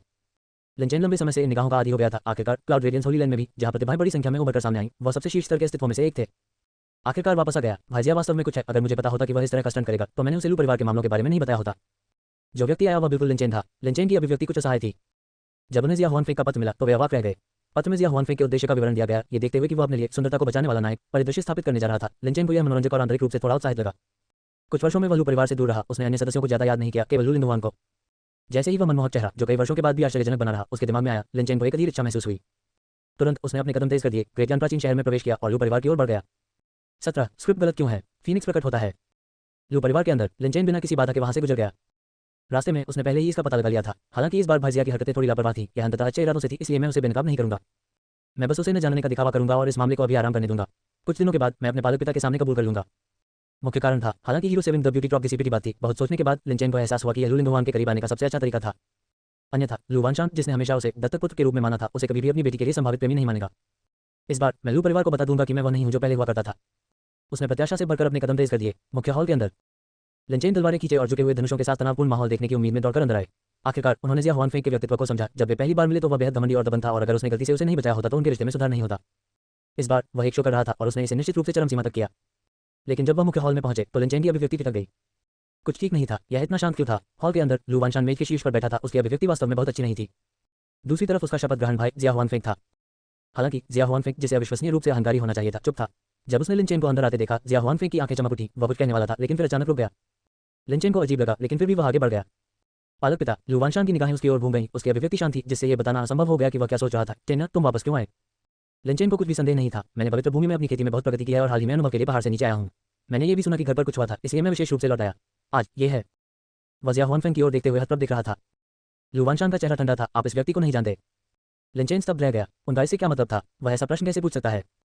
The expected situation of him coming to save the day didn't occur, and he felt a knot in his stomach, but he still didn't dare to directly admit it. मैं उसे नहीं जानता। तुम सचमुच उसे नहीं जानते? लू वानशान ने जोर दिया। लिनचेन को अपने दिल में और भी तेज ठंडक महसूस हुई, लेकिन उनकी अभिव्यक्ति अपरिवर्तित रही। जब मैंने पहले शहर में प्रवेश किया तो मैंने किसी को ये कहते सुना कि जिया फैंग राजवंश लू परिवार पर कब्जा करने के लिए आया था, इसलिए मैं यहाँ भाग गया। क्या ये व्यक्ति शायद जिया फैंग राजवंश से है? उसने अपने दांत पीस लिए, अपने आप ही कथानक को आगे बढ़ाया। उसकी नजर अचानक जिया हुआनफेंग पर पड़ी। क्या आप जिया फैंग राजवंश के राजकुमार हैं? लू परिवार के मामले मेरे मामले हैं। यदि आप वास्तव में लू परिवार के खिलाफ कार्रवाई करना चाहते हैं तो मेरे पास आएं। जैसे उसने बोला, चर्चा लिनचेन का शरीर अत्यधिक महत्वपूर्ण ऊर्जा से भर गया और उसके आध्यात्मिक सार ने अचानक उसे घेर लिया। एक शक्तिशाली आभा सभी दिशाओं में कंपन कर गई, जिससे पूरा हॉल गुंजायमान हो गया। एक पल के लिए हॉल में मौजूद हर कोई हैरान रह गया। पांचवां क्षेत्र, जलती ज्वाला क्षेत्र। ये लिनचेन, क्या वह वास्तव में ऐसे दायरे में पहुंच गया था? जलती हुई ज्वाला क्षेत्र 3 दिव्य सार क्षेत्रों का मध्य क्षेत्र है। इस क्षेत्र को विकसित करने के लिए व्यक्ति की दिव्य आत्मा और आध्यात्मिक सार को पिघलाने, शरीर के भीतर छिपी दिव्य अग्नि को प्रज्वलित करने की आवश्यकता होती है। एक बार जब दिव्य अग्नि बन जाती है तो आध्यात्मिक सार शरीर को घेर सकता है और दिव्य क्षमताओं को स्वतंत्र रूप से सक्रिय किया जा सकता है, जो मध्यवर्ती कृष्णों की श्रेणी में प्रवेश का प्रतीक है। जब लिनचेन ने पहली बार परिवार छोड़ा तो वह बॉडी फोजिंग क्षेत्र से गुजर चुका था। उस समय उनकी साधना भी अत्यंत कठिन थी और उनकी प्रतिभा स्पष्ट नहीं थी। वह केवल 6 या 7 वर्षों में 5वें दायरे तक कैसे पहुंच सका? 4 महान कुलों में से एक लू परिवार के कुछ बुजुर्गों के लिए भी साधना का यह स्तर हासिल करने में 40 से 50 साल लगेंगे। इसके अलावा लिनचेन की आभा की परिष्कृत स्थिति को देखते हुए उनके शरीर के भीतर दिव्य अग्नि पहले ही बन चुकी थी और उनका आध्यात्मिक सार प्रचुर था, जो स्पष्ट रूप से संकेत दे रहा था कि वह जल्दी हुई ज्वाला क्षेत्र को पार करने और छठे क्षेत्र दिव्य महल क्षेत्र में प्रवेश करने वाले थे। एक अद्वितीय प्रतिभा। लू परिवार के कई सदस्यों के भाव आश्चर्य में बदल गए। लिनचेन जो चाहता था वह अपनी ताकत प्रदर्शित करना और विस्मयादिबोधक प्राप्त करना था। उसकी आभा चारों ओर घूम गई और उसकी निगाहें सहज रूप से हॉल के प्रमुख की ओर देखने लगी। लू वानशान की आंखों में आश्चर्य देखने का इरादा था, लेकिन देखने पर उसने पाया कि दूसरे पक्ष की अभिव्यक्ति और भी जटिल हो गई थी। गड़गड़ाहट। लिनचेन ने कहा, पालक पिता, चिंता करने की कोई जरूरत नहीं है। मैं अब क्लाउड रेडियंस होली लैंड में शामिल हो गया हूं और थरी माउंटेन का शिष्य बन गया हूं। भले ही जिया फैंग राजवंश के पास अपार शक्ति हो, वे क्लाउड रेडियंस होली लैंड के साथ आसानी से मुकाबला करने की हिम्मत नहीं करेंगे। उन्होंने जिया हुआनफेंग की ओर देखते हुए धार्मिक आक्रोश के साथ बात की। जिया हुआनफेंग, अगर तुम लू परिवार पर हाथ रखना चाहते हो तो और मुझसे लड़ो। जैसे ही वह बोला, उसने चुपके से आंख मारी और चाहा कि जिया हुआनफेंग आगे बढ़े। लेकिन जब उसने देखा तो उसने केवल अपने शपथ ग्रहण करने वाले भाई की कठोर अभिव्यक्ति देखी। उसकी आंखों में डर का संकेत था। वह चुपचाप बगल की ओर देख रहा था। आखिर क्या चल रहा था? लिनचेन ने कसकर भौहें चढ़ा ली। प्रहार प्रहार। तभी बाहर से कदमों की एक श्रृंखला आई। कदमों की आवाज तेज नहीं थी, लेकिन जैसे ही उनकी आवाज आई, लिनचेन ने अचानक देखा कि हॉल में सभी ने अपनी सांसें रोक रखी थी। जोर से सांस लेने की भी हिम्मत नहीं कर रहे थे, जैसे कि कुछ परेशान करने का डर हो। आखिरकार कदम हॉल के बाहर पहुंचे। उसने मुड़कर देखा। एक पल में लिनचेन की आंखें चौंधिया गईं और उसे ऐसा लगा जैसे पूरा हॉल कई रंगों से जगमगा उठा हो। सफेद कपड़े पहने एक आदमी बाहर से अंदर आया। उसका शरीर लंबा और पतला था। उसका आचरण शांत था। उसके चारों ओर एक चमकदार चमक बह रही थी। उसके बाल झिलमिला रहे थे। उसका पूरा अस्तित्व अपने परिवेश से बेमेल लग रहा था। लिनचेन ने केवल एक नजर डाली और अचानक उसके दिल में चिंता की एक बड़ी भावना पैदा हुई। उसने महसूस किया कि एक अवर्णनीय भयानक आभा तुरंत उसकी ओर दौड़ रही है। उसे ऐसा महसूस हुआ मानो उसका हृदय जकड़ गया हो और वह सहज रूप से सांस लेना भूल गया। क्या चल रहा है? बस एक नजर और इसने उस पर इतना भारी दबाव डाल दिया। लिनचेन की अभिव्यक्ति सदमे में बदल गई। दिव्य पुत्र। लू वानशान खड़े हुए, थोड़ा झुके और फिर से सलाम किया। इसके तुरंत बाद अगले ही सेकंड लू वानशान की अभिव्यक्ति खुशी से चमक उठी। जियांग मिंगदाओ के पीछे एक और लंबा और सुंदर व्यक्ति उसी समय अंदर आया। लू लिनहुआंग ने पहले ही स्नान समाप्त कर लिया था। वह पानी से उभरे हुए कमल की तरह लग रही थी। उसके गाल हल्के लाल रंग के साथ भूरे और कोमल थे। उसके बाल ऊंचे स्टाइल में थे और वह अधिक फिटिंग वाली लाल लंबी पोशाक में बदल गई थी। एक पल के लिए पूरा हॉल खामोश था। बहुत से लोगों ने प्रशंसा की दृष्टि से देखा। ये पुरुष और महिला किसी पेंटिंग की आकृतियों की तरह ज़ेड के दिव्य प्राणियों से मिलते जुलते थे। जियांग मिंगदाओ बेदाग सफेद वस्त्र में थे। चमकीले लाल रंग में लू लिनहुआंग ने कोई मेकअप नहीं किया था, लेकिन उसका चेहरा ज़ेड जैसा था। हालांकि उसकी विशेषताएं ठंडी और रंगीन थी, फिर भी वह अद्वितीय सुंदरता की थी।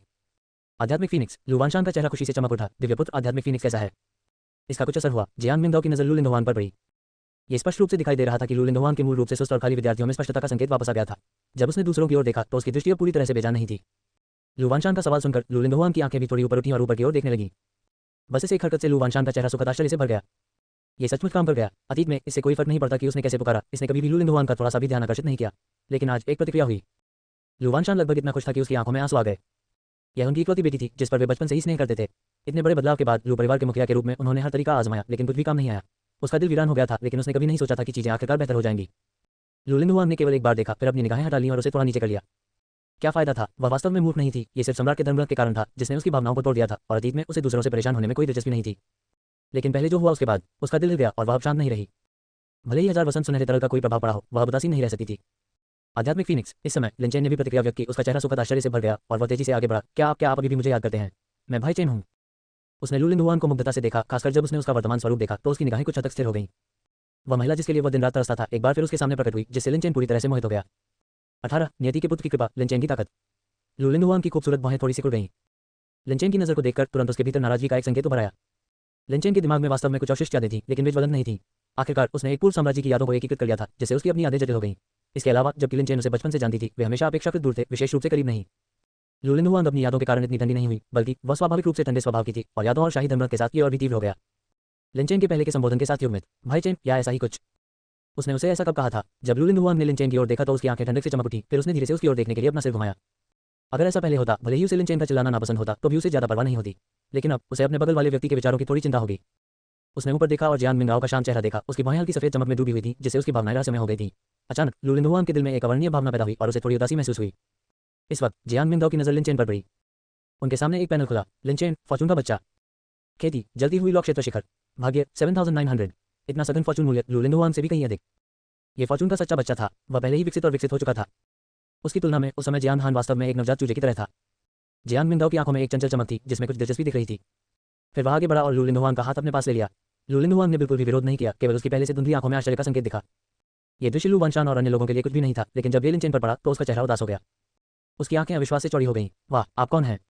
लिनचेन गुस्से में थी। लू लिंगहुआंग को आज्ञाकारी रूप से जियान मिंगदाओ के पास खड़ा देखकर उसे ऐसा महसूस हुआ जैसे कि जो चीज उसका अधिकार थी उसे किसी और ने पवित्र कर दिया है।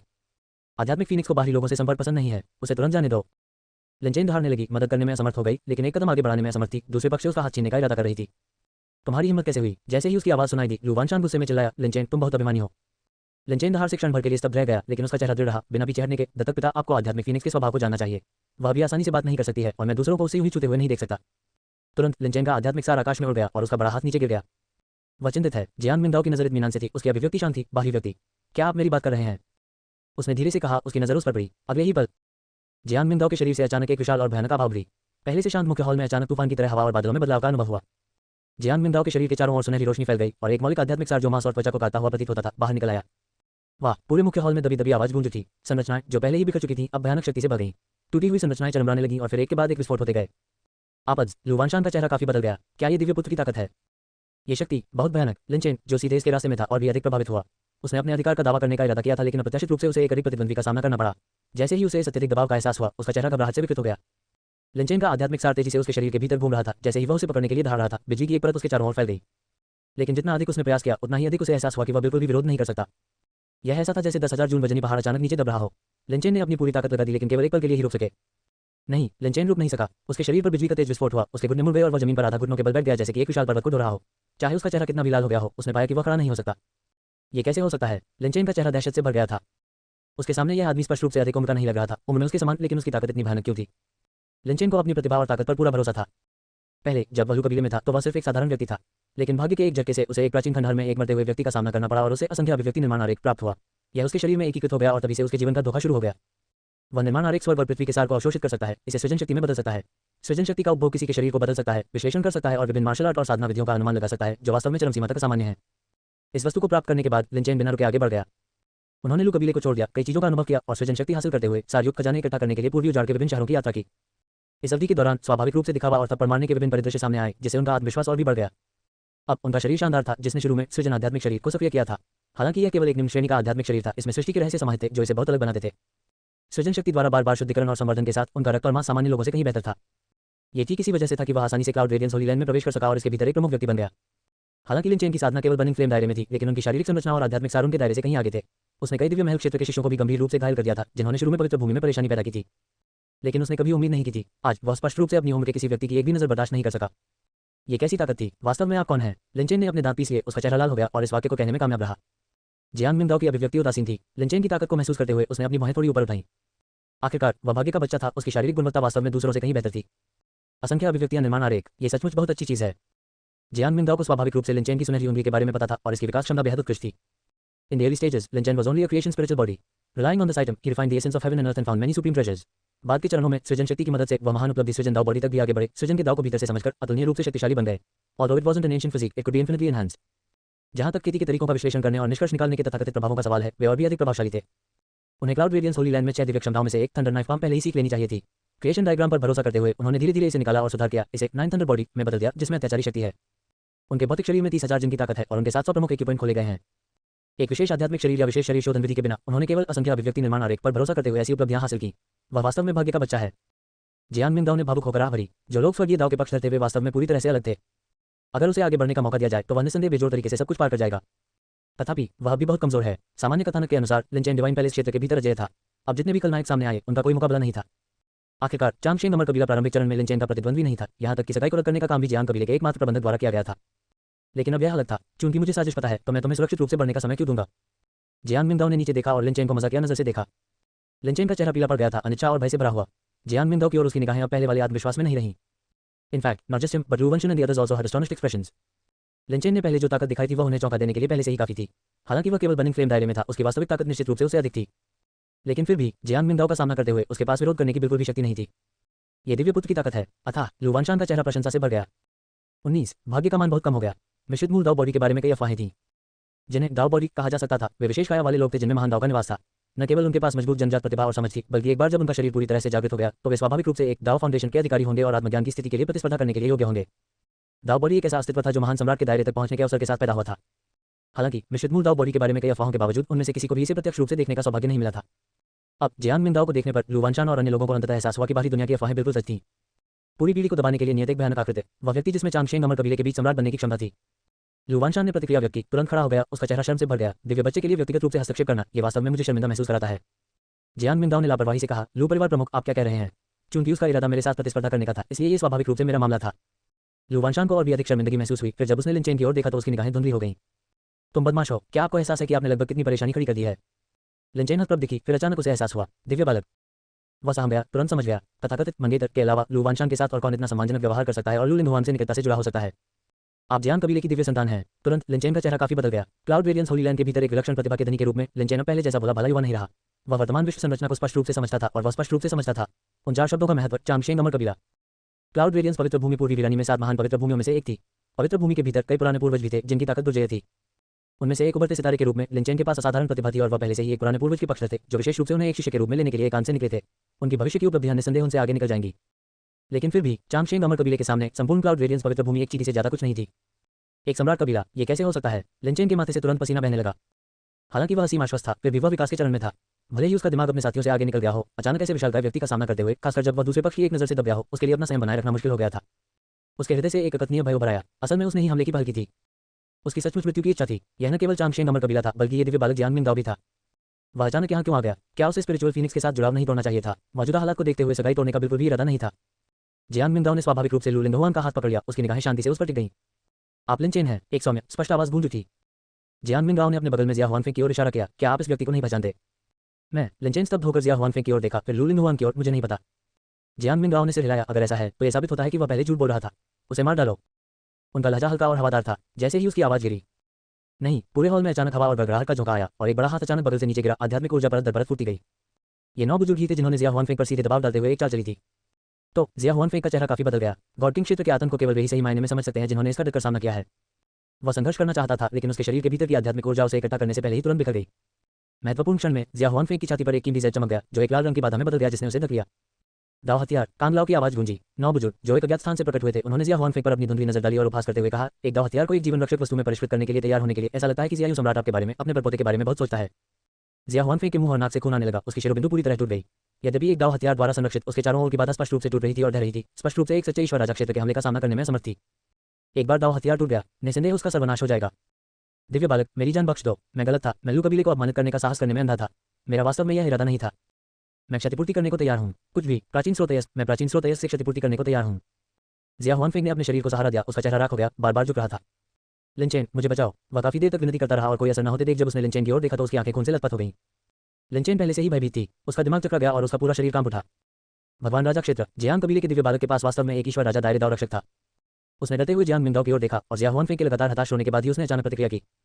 लिनचेन का चेहरा पीला पड़ गया था और उसने अपने दांत भींच लिए और अंत में बोला, मत करो। मैं उसे जानता हूँ। यह मेरा शपथ ग्रहण भाई है। वह मेरे लिए आया था, लू कबीले की संपत्ति का लालच करने के लिए नहीं। लू वानशान ने कुछ नहीं बोला। उसकी नजर जियांग मिंगदाओ पर टिकी थी। हालांकि यह लू परिवार था, अंतिम निर्णय अब लू वानशान नहीं ले सकता था।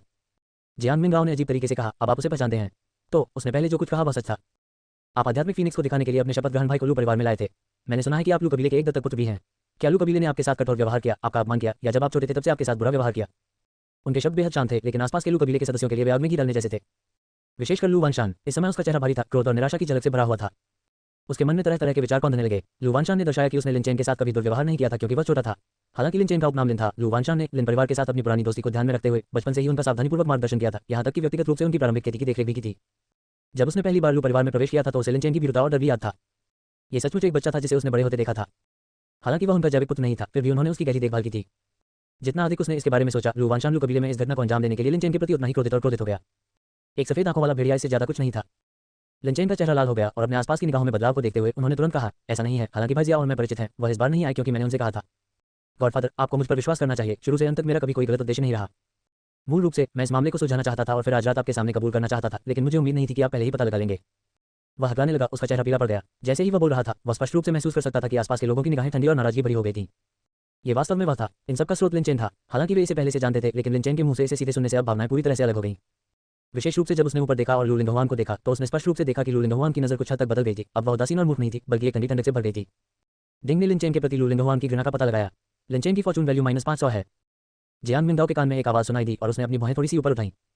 कुछ ही समय में लिन चेन की फॉर्चून वैल्यू बहुत कम हो गई थी और तदनुसार उसकी विलेन वैल्यू तेजी से बढ़ रही थी। फॉर्चून के बच्चे के विकास को बाधित करना, फॉर्चून के बच्चे को उसके आसपास के लोगों से अलग करना, क्या इससे अधिक खलनायक कुछ और था? 20 सम्राट का धर्मग्रंथ। लिन चेन ने आसपास की निगाहों में बदलाव महसूस किया, उसका चेहरा पीला पड़ गया। विशेष रूप से लू लिंगहुआन की निगाहें, ये कुछ ऐसा था जिसे उसने पहले कभी महसूस नहीं किया था। उसका दिल तुरंत खड़ा हो गया और उसने हकलाते हुए कहा, मैं नहीं, ऐसा नहीं है कि मैं ये चाहता था, ये बस है। उसने आगे समझाने की इच्छा से अपना मुंह खोला, लेकिन उसने देखा कि जितना अधिक वह बोलता था, लू लिंगहुआन की अभिव्यक्ति उतनी ही ठंडी होती जाती थी। लू लिंगहुआन के पास इस तथाकथित शपथ ग्रहण करने वाले भाई की बहुत कम यादें थीं।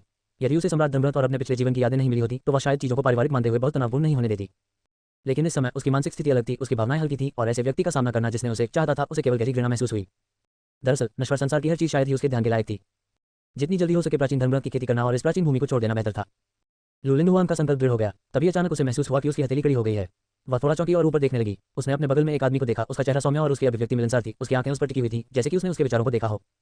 अचानक लू लिंगहुआन का पहले का दृढ़ संकल्प थोड़ा डगमगा गया। ऐसा लग रहा था हर कोई ऐसा नहीं था। उसने अपना चेहरा नीचे कर लिया, सोच में डूब गई।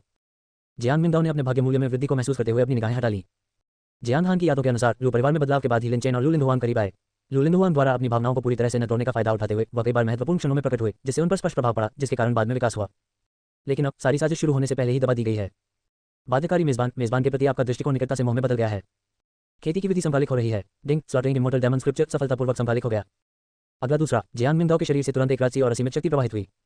उसकी आंखों के सामने से बादल छट गए और आसपास का वातावरण तुरंत बिखर गया, मानो वह किसी प्राचीन भूमि में आ गया हो। पृथ्वी प्राचीन और उजाड़ थी, आकाश धुंधला था। नीचे देखने पर कोई अनगिनत विशाल अमर दानव प्राचीन लाशों को असीम जंगल में ढेर हुआ देख सकता था। उनके टूटे हुए शरीर एक भयानक अमर दानव शक्ति से युक्त थे। ऊपर अमरों और राक्षसों के बीच भी लड़ाई हो रही थी, मानो दो विशाल प्राणी तारों वाले आकाश से परे टकरा रहे हों और लड़ रहे हों। स्वर्ग और पृथ्वी बिखर गए, दुनिया उल्टी हो गई, अनगिनत अमर और राक्षस गिर गए, अनगिनत संतों का जन्म हुआ। अनंत शक्ति हर चीज पर हावी हो गई और जियान मिंगदाओ के शरीर के भीतर एक विशाल प्राचीन आभा फैल गई। एक अज्ञात अवधि के बाद, शायद हजारों साल या शायद बस एक पल के बाद, उसकी आंखों के सामने के सभी दृश्य धीरे धीरे कम हो गए। आभा की धाराएं परत दर परत एकत्रित होती गईं और अंत में उसके गलबेला में विलीन हो गईं। उनके मन में प्राचीन लिपि में लिखे एक धर्मग्रंथ का प्रेत प्रकट हुआ। सम्राट धर्मग्रंथ, अमर राक्षस का वध करने वाला धर्मग्रंथ। चमकदार पात्रों ने स्वर्ग और पृथ्वी को रोशन कर दिया। यह उसके हाथ में है। सम्राट शास्त्र। जियान मिंगदाओ की आंखों में प्रकाश की धाराएं दिखाई दी। इस यात्रा का सबसे बड़ा लाभ, जो कुछ भी सम्राट धर्मग्रंथ कहा जा सकता था, वह प्राचीन भूमि की वस्तु थी। उदाहरण के लिए चांगशेंग अमर कबीले का जियान कबीला 10 लाख से अधिक वर्षों से अस्तित्व में है, लेकिन उनके कबीले के पास केवल एक पूर्ण सम्राट शास्त्र, शून्य शास्त्र है। चांगशेंग अमर कबीले के उत्कृष्ट होने और सबसे सर्वोच्च दर्जा रखने का कारण सम्राट धर्मग्रंथ के अस्तित्व से निकटता से जुड़ा हुआ है। एक सम्राट शास्त्र के साथ किसी को दुनिया को पार करने और दाव सम्राट का पद प्राप्त करने का अवसर मिलता है। केवल सम्राट का पद प्राप्त करके ही कोई किसी क्षेत्र पर प्रभुत्व जमा सकता है और एक युग को दबा सकता है। इसलिए चाहे कहीं भी हो, सम्राट शास्त्र सबसे अधिक मान वाली वस्तुएं थी। अब जियान मिंगदाओ ने अभी तक जियान कबीले के शून्य धर्मग्रंथ की खेती नहीं की थी, लेकिन उन्होंने सबसे पहले एक नया सम्राट शास्त्र प्राप्त किया था। उन्होंने बस एक सरसरी नजर डाली और देखा कि प्रत्येक पात्र एक दिव्य लिपि की तरह था, जो उनकी आंखों की पुतलियों में प्रतिबिंबित हो रहा था, जिसे समझना मुश्किल था, याद रखना मुश्किल था। आखिरकार यह एक सम्राट धर्मग्रंथ है। आमतौर पर किसी को प्रारंभिक अध्ययन शुरू करने के लिए 3 लोग खेती तक पहुंचने की आवश्यकता होती है। अभी इसकी खेती के बारे में सोचना जल्दबाजी होगी। जियान मिंगदाओ बहुत अच्छे मूड में थे। ये सम्राट ग्रंथ अमर दानव शरीर के बराबर लू लिंगहुआन की अब तक की सबसे उपयोगी वस्तु थी। हालांकि पुस्तक में सबसे शक्तिशाली लाल पहनने वाली महारानी के रूप में उनकी संभावनाएं असीमित थी, लिन चेन की तुलना में बहुत कमजोर नहीं थी, जिनके पास असंख्य घोषणापत्र निर्माण आरेख था। The immortal demon body and emperor scripture she currently possessed were merely the best items in the early stages. As she developed in the future, there would be endless good things she could obtain. उसके बगल में लू लिंगहुआन अपने बगल वाले व्यक्ति की नजर में बदलाव महसूस कर सकती थी। ऐसा लग रहा था उसने उसे और अधिक स्नेह से देखा। वह कुछ हद तक हतप्रभ और उलझन में थी, लेकिन उसका पूछने का कोई इरादा नहीं था। वह केवल चुपचाप उसकी निगाहों में अंतरंगता महसूस कर रही थी, उसके दिल को शांति मिल रही थी। और इस वक्त सामने जैसे ही लिन चेन ने मामले को स्वीकार किया, 9 एल्डर्स की आभा तुरंत कम हो गई। जिया हुआनफेंग अस्त-व्यस्त था, उसका चेहरा भय और दहशत से भर गया था। वह बच गया, धन्यवाद दिव्य पुत्र, मेरी जान बख्शने के लिए। जिया हुआनफेंग जमीन पर घुटनों के बल बैठ गया, उसका शरीर कांप रहा था। उसकी छाती पर जेड पेंडेंट पहले ही टुकड़ों में टूट चुका था, उसकी रोशनी पूरी तरह से चली गई थी। जिया हुआनफेंग की नजर उस पर पड़ी, उसका चेहरा दिल के दर्द से भर गया। यह एक दाव तावीज था जो शाही पूर्वज द्वारा व्यक्तिगत रूप से दिया गया था, जिसे एक क्षतिग्रस्त दाव हथियार से परिष्कृत किया गया था। इसका मूल्य अथाह था और यह मूल रूप से जिया हुआनफेंग की जीवन रक्षक वस्तु थी, जिसे प्राचीन भूमि की खोज के लिए तैयार किया गया था।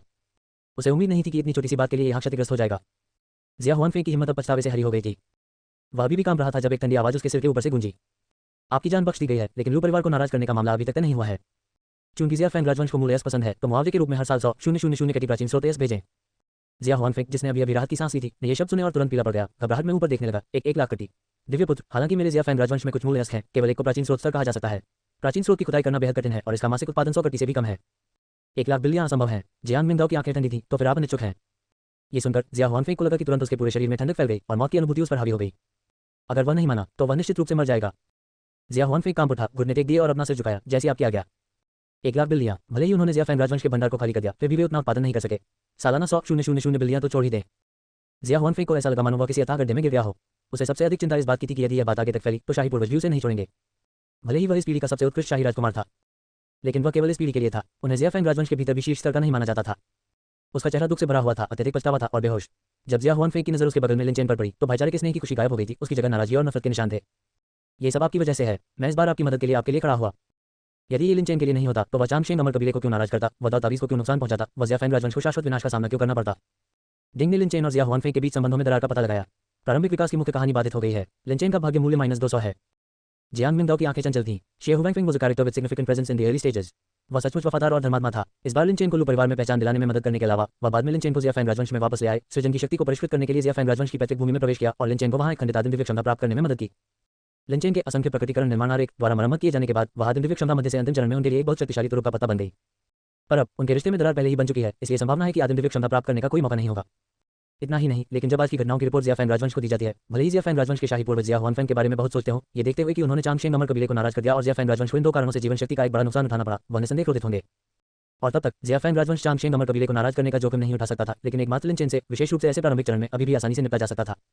बाद में हम देखेंगे। जियांग मिंगदाओ ने लिन चेन की ओर देखा, लेकिन अभी के लिए उसे अभी भी पहले लिन चेन की क्षमताओं का परीक्षण करने की आवश्यकता थी।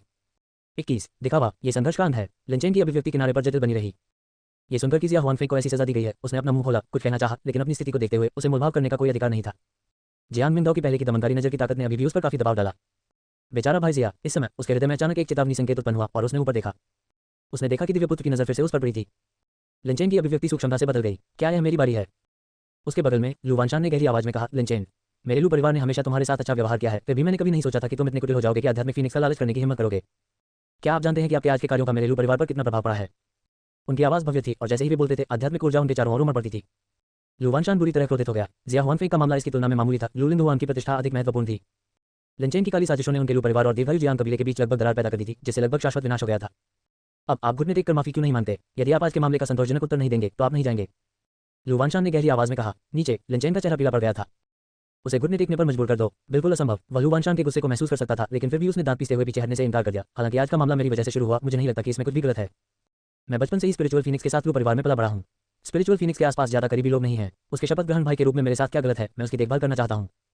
इसके अलावा जब स्पिरिचुअल फीनिक्स लापता हो गया तो मैं सबसे अधिक चिंतित था। मैंने हर जगह यात्रा की, कोई भी सुराग नहीं मिला, और इसके लिए मैंने स्पिरिचुअल फीनिक्स का पता लगाने के लिए कई खतरनाक स्थानों पर कदम रखा। मैं ही वह हूं जो इस दुनिया में उसे सबसे ज्यादा प्यार करता हूं। लिन चेन ने अपना सिर उठाया और अपने ऊपरी शरीर को दिखाने के लिए अपना बाहरी वस्त्र उतार दिया। यह मर्म के घाव तब बना रहा जब मैं प्राचीन बादल पर्वत पर गया था। उस समय मैंने सुना कि वहां एक कोई हुई लड़की थी और मुझे लगा कि यह आध्यात्मिक फीनिक्स है। उस पर्वत में एक जलती हुई ज्वाला क्षेत्र का महान दानव था और उस समय मैं केवल आत्मा भंडारण क्षेत्र में था।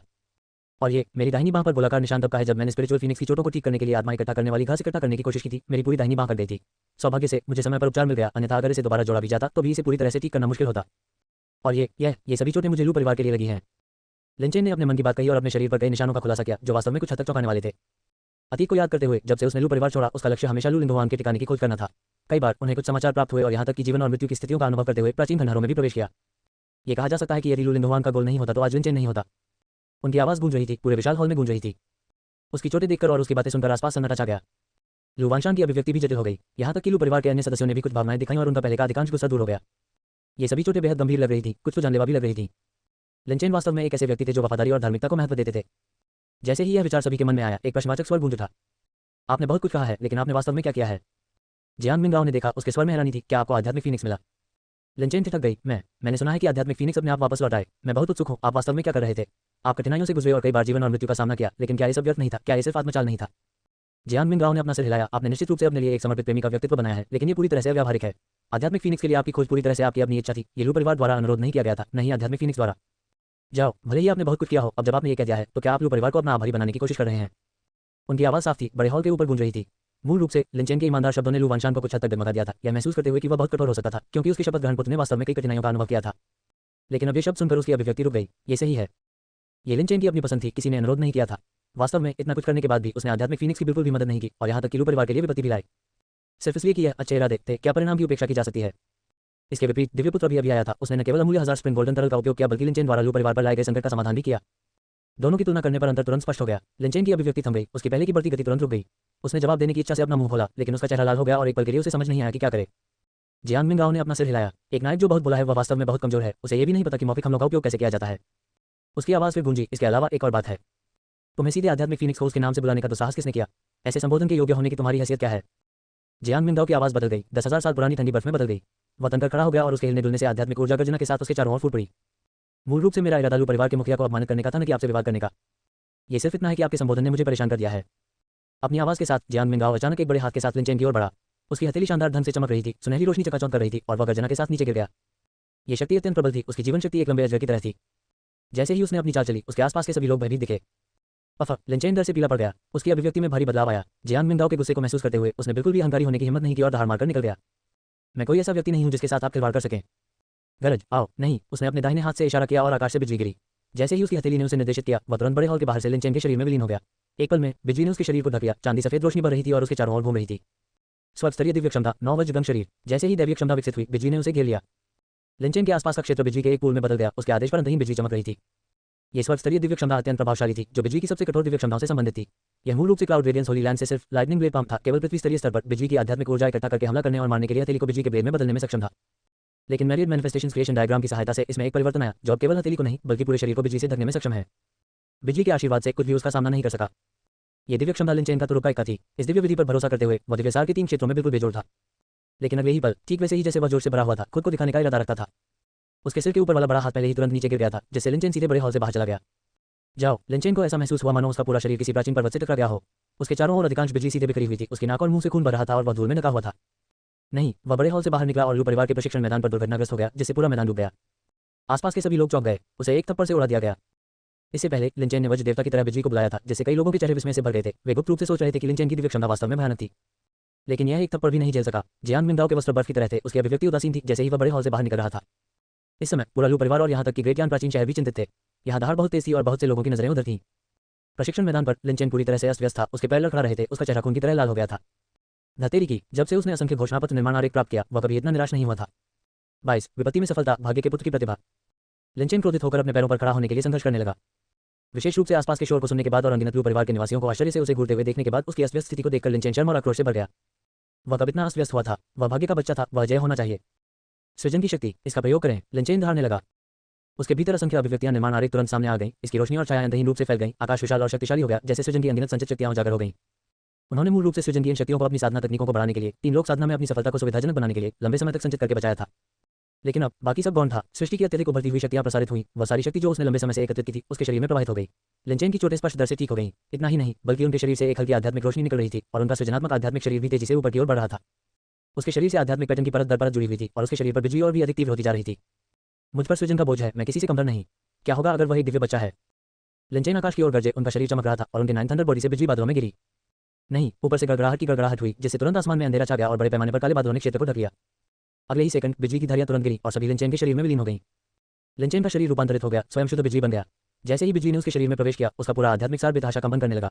उसके पीछे प्रकाश अंतहीन रूप से फैला हुआ था और असंख्य अभिव्यक्तियों का निर्माण आरेख प्रकट होता दिख रहा था, जिसमें असंख्य चीजें और स्वर्ग और पृथ्वी का निर्माण शामिल था। इस समय लिन चेन के भीतर दिव्य अग्नि भयंकर रूप से जल उठी। आपस में गुंथी हुई बिजली के नीचे उसका पूरा अस्तित्व शानदार चांदी की रोशनी से चमक उठा, जो उल्लेखनीय रूप से स्पष्ट था। जैसे जैसे उसके भीतर की शक्ति चरम पर पहुंचती गई, झटके से ऐसा लगा मानो कुछ टूट गया हो। तुरंत बाद उसके शरीर में बिजली का एक झटका दौड़ा और उसके भीतर के मध्याह्न ड्रैगन और हाथियों की तरह दहाड़ने लगे। उसकी आभा तुरंत कई बार आसमान छू रही थी। अंदर की ओर देखने पर उसके भीतर दिव्य अग्नि के स्थान पर उसके आध्यात्मिक सार ने एक महल का निर्माण किया और उसकी दिव्य आत्मा सघन हो गई। वह आश्चर्यजनक रूप से अर्चन को तोड़ चुका था। दिव्य महल क्षेत्र हासिल किया। अपने शरीर में बदलाव महसूस करते हुए लिन चेन पहले तो दंग रह गए, फिर बहुत खुश हुए। वह सफल हुआ। महत्वपूर्ण क्षण में वह वास्तव में फिर से टूट गया था। वह सचमुच भाग्य का बच्चा था। जब उसे लगा कि सारी उम्मीदें खत्म हो गई हैं, तो उसने अपने जीवन से संघर्ष किया, ऐसे लाभ की उसने कभी उम्मीद नहीं की थी। वह दिव्य महल क्षेत्र में घुस गया। ये कैसे हो सकता है इतनी कम उम्र में? सदमे की आवाजें गूंज उठी। लिन चेन को उसकी युवावस्था को देखते हुए 5वें चरण के बर्निंग फ्लेम दायरे में देखना पहले से ही काफी आश्चर्यजनक था, लेकिन किसी ने भी उसे इस महत्वपूर्ण मोड़ पर आगे बढ़ने की उम्मीद नहीं की थी। डिवाइन पैलेस क्षेत्र, क्या इसका मतलब यह नहीं है कि वह जियान मिंगाओ के समान स्तर पर है, जिसके पास मिश्रित मूल दाव बॉडी है? कई लोग चुपचाप हंसने लगे। ऐसी प्रतिभा सचमुच आश्चर्यजनक थी। इससे भी महत्वपूर्ण बात यह है कि इस लिन चेन की कोई पृष्ठभूमि नहीं थी। लिन चेन की आंखों में चमक आ गई और उसने अपना खोया हुआ आत्मविश्वास वापस पा लिया। क्या होगा यदि उसके पास मिश्रित मूल दाव बॉडी हो? वह तनिक भी ही नहीं था। उसने ऊपर देखा। उसकी निगाहें दूर से सफेद वस्त्र पहने उस व्यक्ति पर टिकी थी, जो युद्ध के इरादे से बढ़ रहा था। जियान मिंगाओ, मैं आपसे कमतर नहीं हूं। दूरी में सफेद कपड़े पहने जियान मिंगाओ अभिव्यक्तिहीन रहे। उनका आचरण शांत था, दृश्य से अप्रभावित था और उन्होंने शांति से कहा, लगता है आपने कुछ गलत समझा है। मैं केवल दिव्य महल क्षेत्र में हूं क्योंकि मैं स्थायी रूप से इस क्षेत्र में रहना चाहता हूं। इसका मतलब यह नहीं है कि मैं केवल दिव्य महल क्षेत्र में हूं। तुम्हें ये सोचने का विश्वास किसने दिया कि दिव्य महल क्षेत्र में होने का मतलब है कि तुम मुझे चुनौती दे सकते हो? जैसे ही उसकी आवाज कम हुई, उसने फिर से अपनी हथेली से प्रहार किया। हवा और गड़गड़ाहट की गड़गड़ाहट हुई। उसकी हथेली तुरंत सुनहरी रोशनी से चमक उठी, जैसे कोई सुनहरा पीसने वाला पहिया ऊपर से नीचे गिर रहा हो। लिन चेन जरा भी पीछे नहीं हटे हुए अपनी बात पर अड़े रहे। उनका चेहरा युद्ध के प्रबल इरादे और पूर्ण आत्मविश्वास से भरा हुआ था। वह दिव्य महल क्षेत्र में भी था और स्वर्ग स्तरीय दिव्य क्षमता 9 थंडर्स बॉडी की सहायता से वह निश्चित रूप से लड़ने में सक्षम था। इस विचार के साथ वह ब्लॉक करने के लिए आगे बढ़ा और केवल गड़गड़ाहट देखी, जिससे उसकी भुजा सशक्त हो गई, क्योंकि वह सुनहरे पीसने वाले पहिए से टकरा गई। उनकी मुट्ठियां और हथेलियां मिली, लेकिन अगले ही पल हड्डियों के टूटने की कर्कश आवाज के साथ एक और दबी हुई कराह सुनाई दी। थम। लिन चेन ने अपने मुंह और नाक से खून की उल्टी की और तुरंत बेहोश हो गया। उसने सोचा था कि अपने डिवाइन पैलेस क्षेत्र के साथ वह अंततः सीधे जियान मिंगदाओ का सामना करने के लिए योग्य था, लेकिन उसने कभी नहीं सोचा था कि संपर्क करने पर वह प्रतिद्वंद्वी की शानदार शक्ति से सीधे चकनाचूर हो जाएगा और जमीन पर भारी रूप से दुर्घटनाग्रस्त हो जाएगा। गहरे गड्ढे में उसकी आंखें खुली हुई थी, असंख्य अभिव्यक्तियां निर्माण आरेख उसकी चोटों की मरम्मत कर रहा था, लेकिन उसका चेहरा भ्रम से भरा हुआ था। ये कैसे हो सकता है? वे स्पष्ट रूप से एक ही दायरे में थे। उनके पास स्पष्ट रूप से असंख्य घोषणापत्र निर्माण आरेख था। वह जियान मिंगदाओ के खिलाफ एक भी हथेली का प्रहार कैसे नहीं झेल सका? प्रतिद्वंद्वी ने दैवीय क्षमता का भी उपयोग नहीं किया। जियान मिंगदाओ के मुंह के कोने पर एक हल्का उपहास प्रकट हुआ। फॉर्चून के बच्चे, तुम बहुत जल्दी मेरे सामने आ गए। उसके दाहिने हाथ की एक लहर के साथ उसके चारों ओर का आध्यात्मिक सार अचानक एक रहस्यमय नीला आग में परिवर्तित हो गया, जिससे एक प्राचीन मोहर बन गई जो तुरंत टूट गई। नीला ज्वाला, प्राचीन सील, स्वर्ग स्तरीय दिव्य क्षमता। लिनचेन का चेहरा भयभीत हो गया। उसने महसूस किया कि चिलचिलाती गर्मी उसकी ओर आ रही है, मानो वह अंतरिक्ष में जल जाएगी। उसने बचने की कोशिश की, लेकिन फिर भी वह दैवीय आग की चपेट में आ गया और तुरंत उसकी चपेट में आ गया। इस एजोर फ्लेम प्राचीन सील का निर्माण जियान मिंगदाओ द्वारा जियान कबीले के भीतर से एक दिव्य अग्नि बीज को संघनित करके किया गया था। एक बार सक्रिय होने के बाद इसने एक सील का निर्माण किया जिसने दिव्य आत्मा और आध्यात्मिक सार को जला दिया, जिससे कोई बच नहीं सका। एक दुखद चीख गूंज उठी। लिनचेन का शरीर आग की लपटों में घिरा हुआ था, उसका आध्यात्मिक सार उभर रहा था और उसकी दिव्य आत्मा विकृत हो गई थी। ऐसा प्रतीत होता था कि वह सीधे इस अग्निशील द्वारा भस्म हो जाएगी। महत्वपूर्ण क्षण में उसके शरीर पर असंख्य घोषणापत्र निर्माण आरेख ने प्रकाश की एक धुंधली धारा छोड़ी, जिसने तुरंत आसपास की लपटों को घेर लिया, जिससे लिनचेन को अपने जीवन की रक्षा करने की अनुमति मिली। फिर भी लिनचेन का शरीर जलकर काला पड़ गया था। उसकी हड्डियां खुली हुई थी, जो भयानक और भयानक लग रही थी। अच्छा, डर। लिनचेन की आंखें डर से भर गईं और उसे अब लड़ने की कोई इच्छा नहीं थी।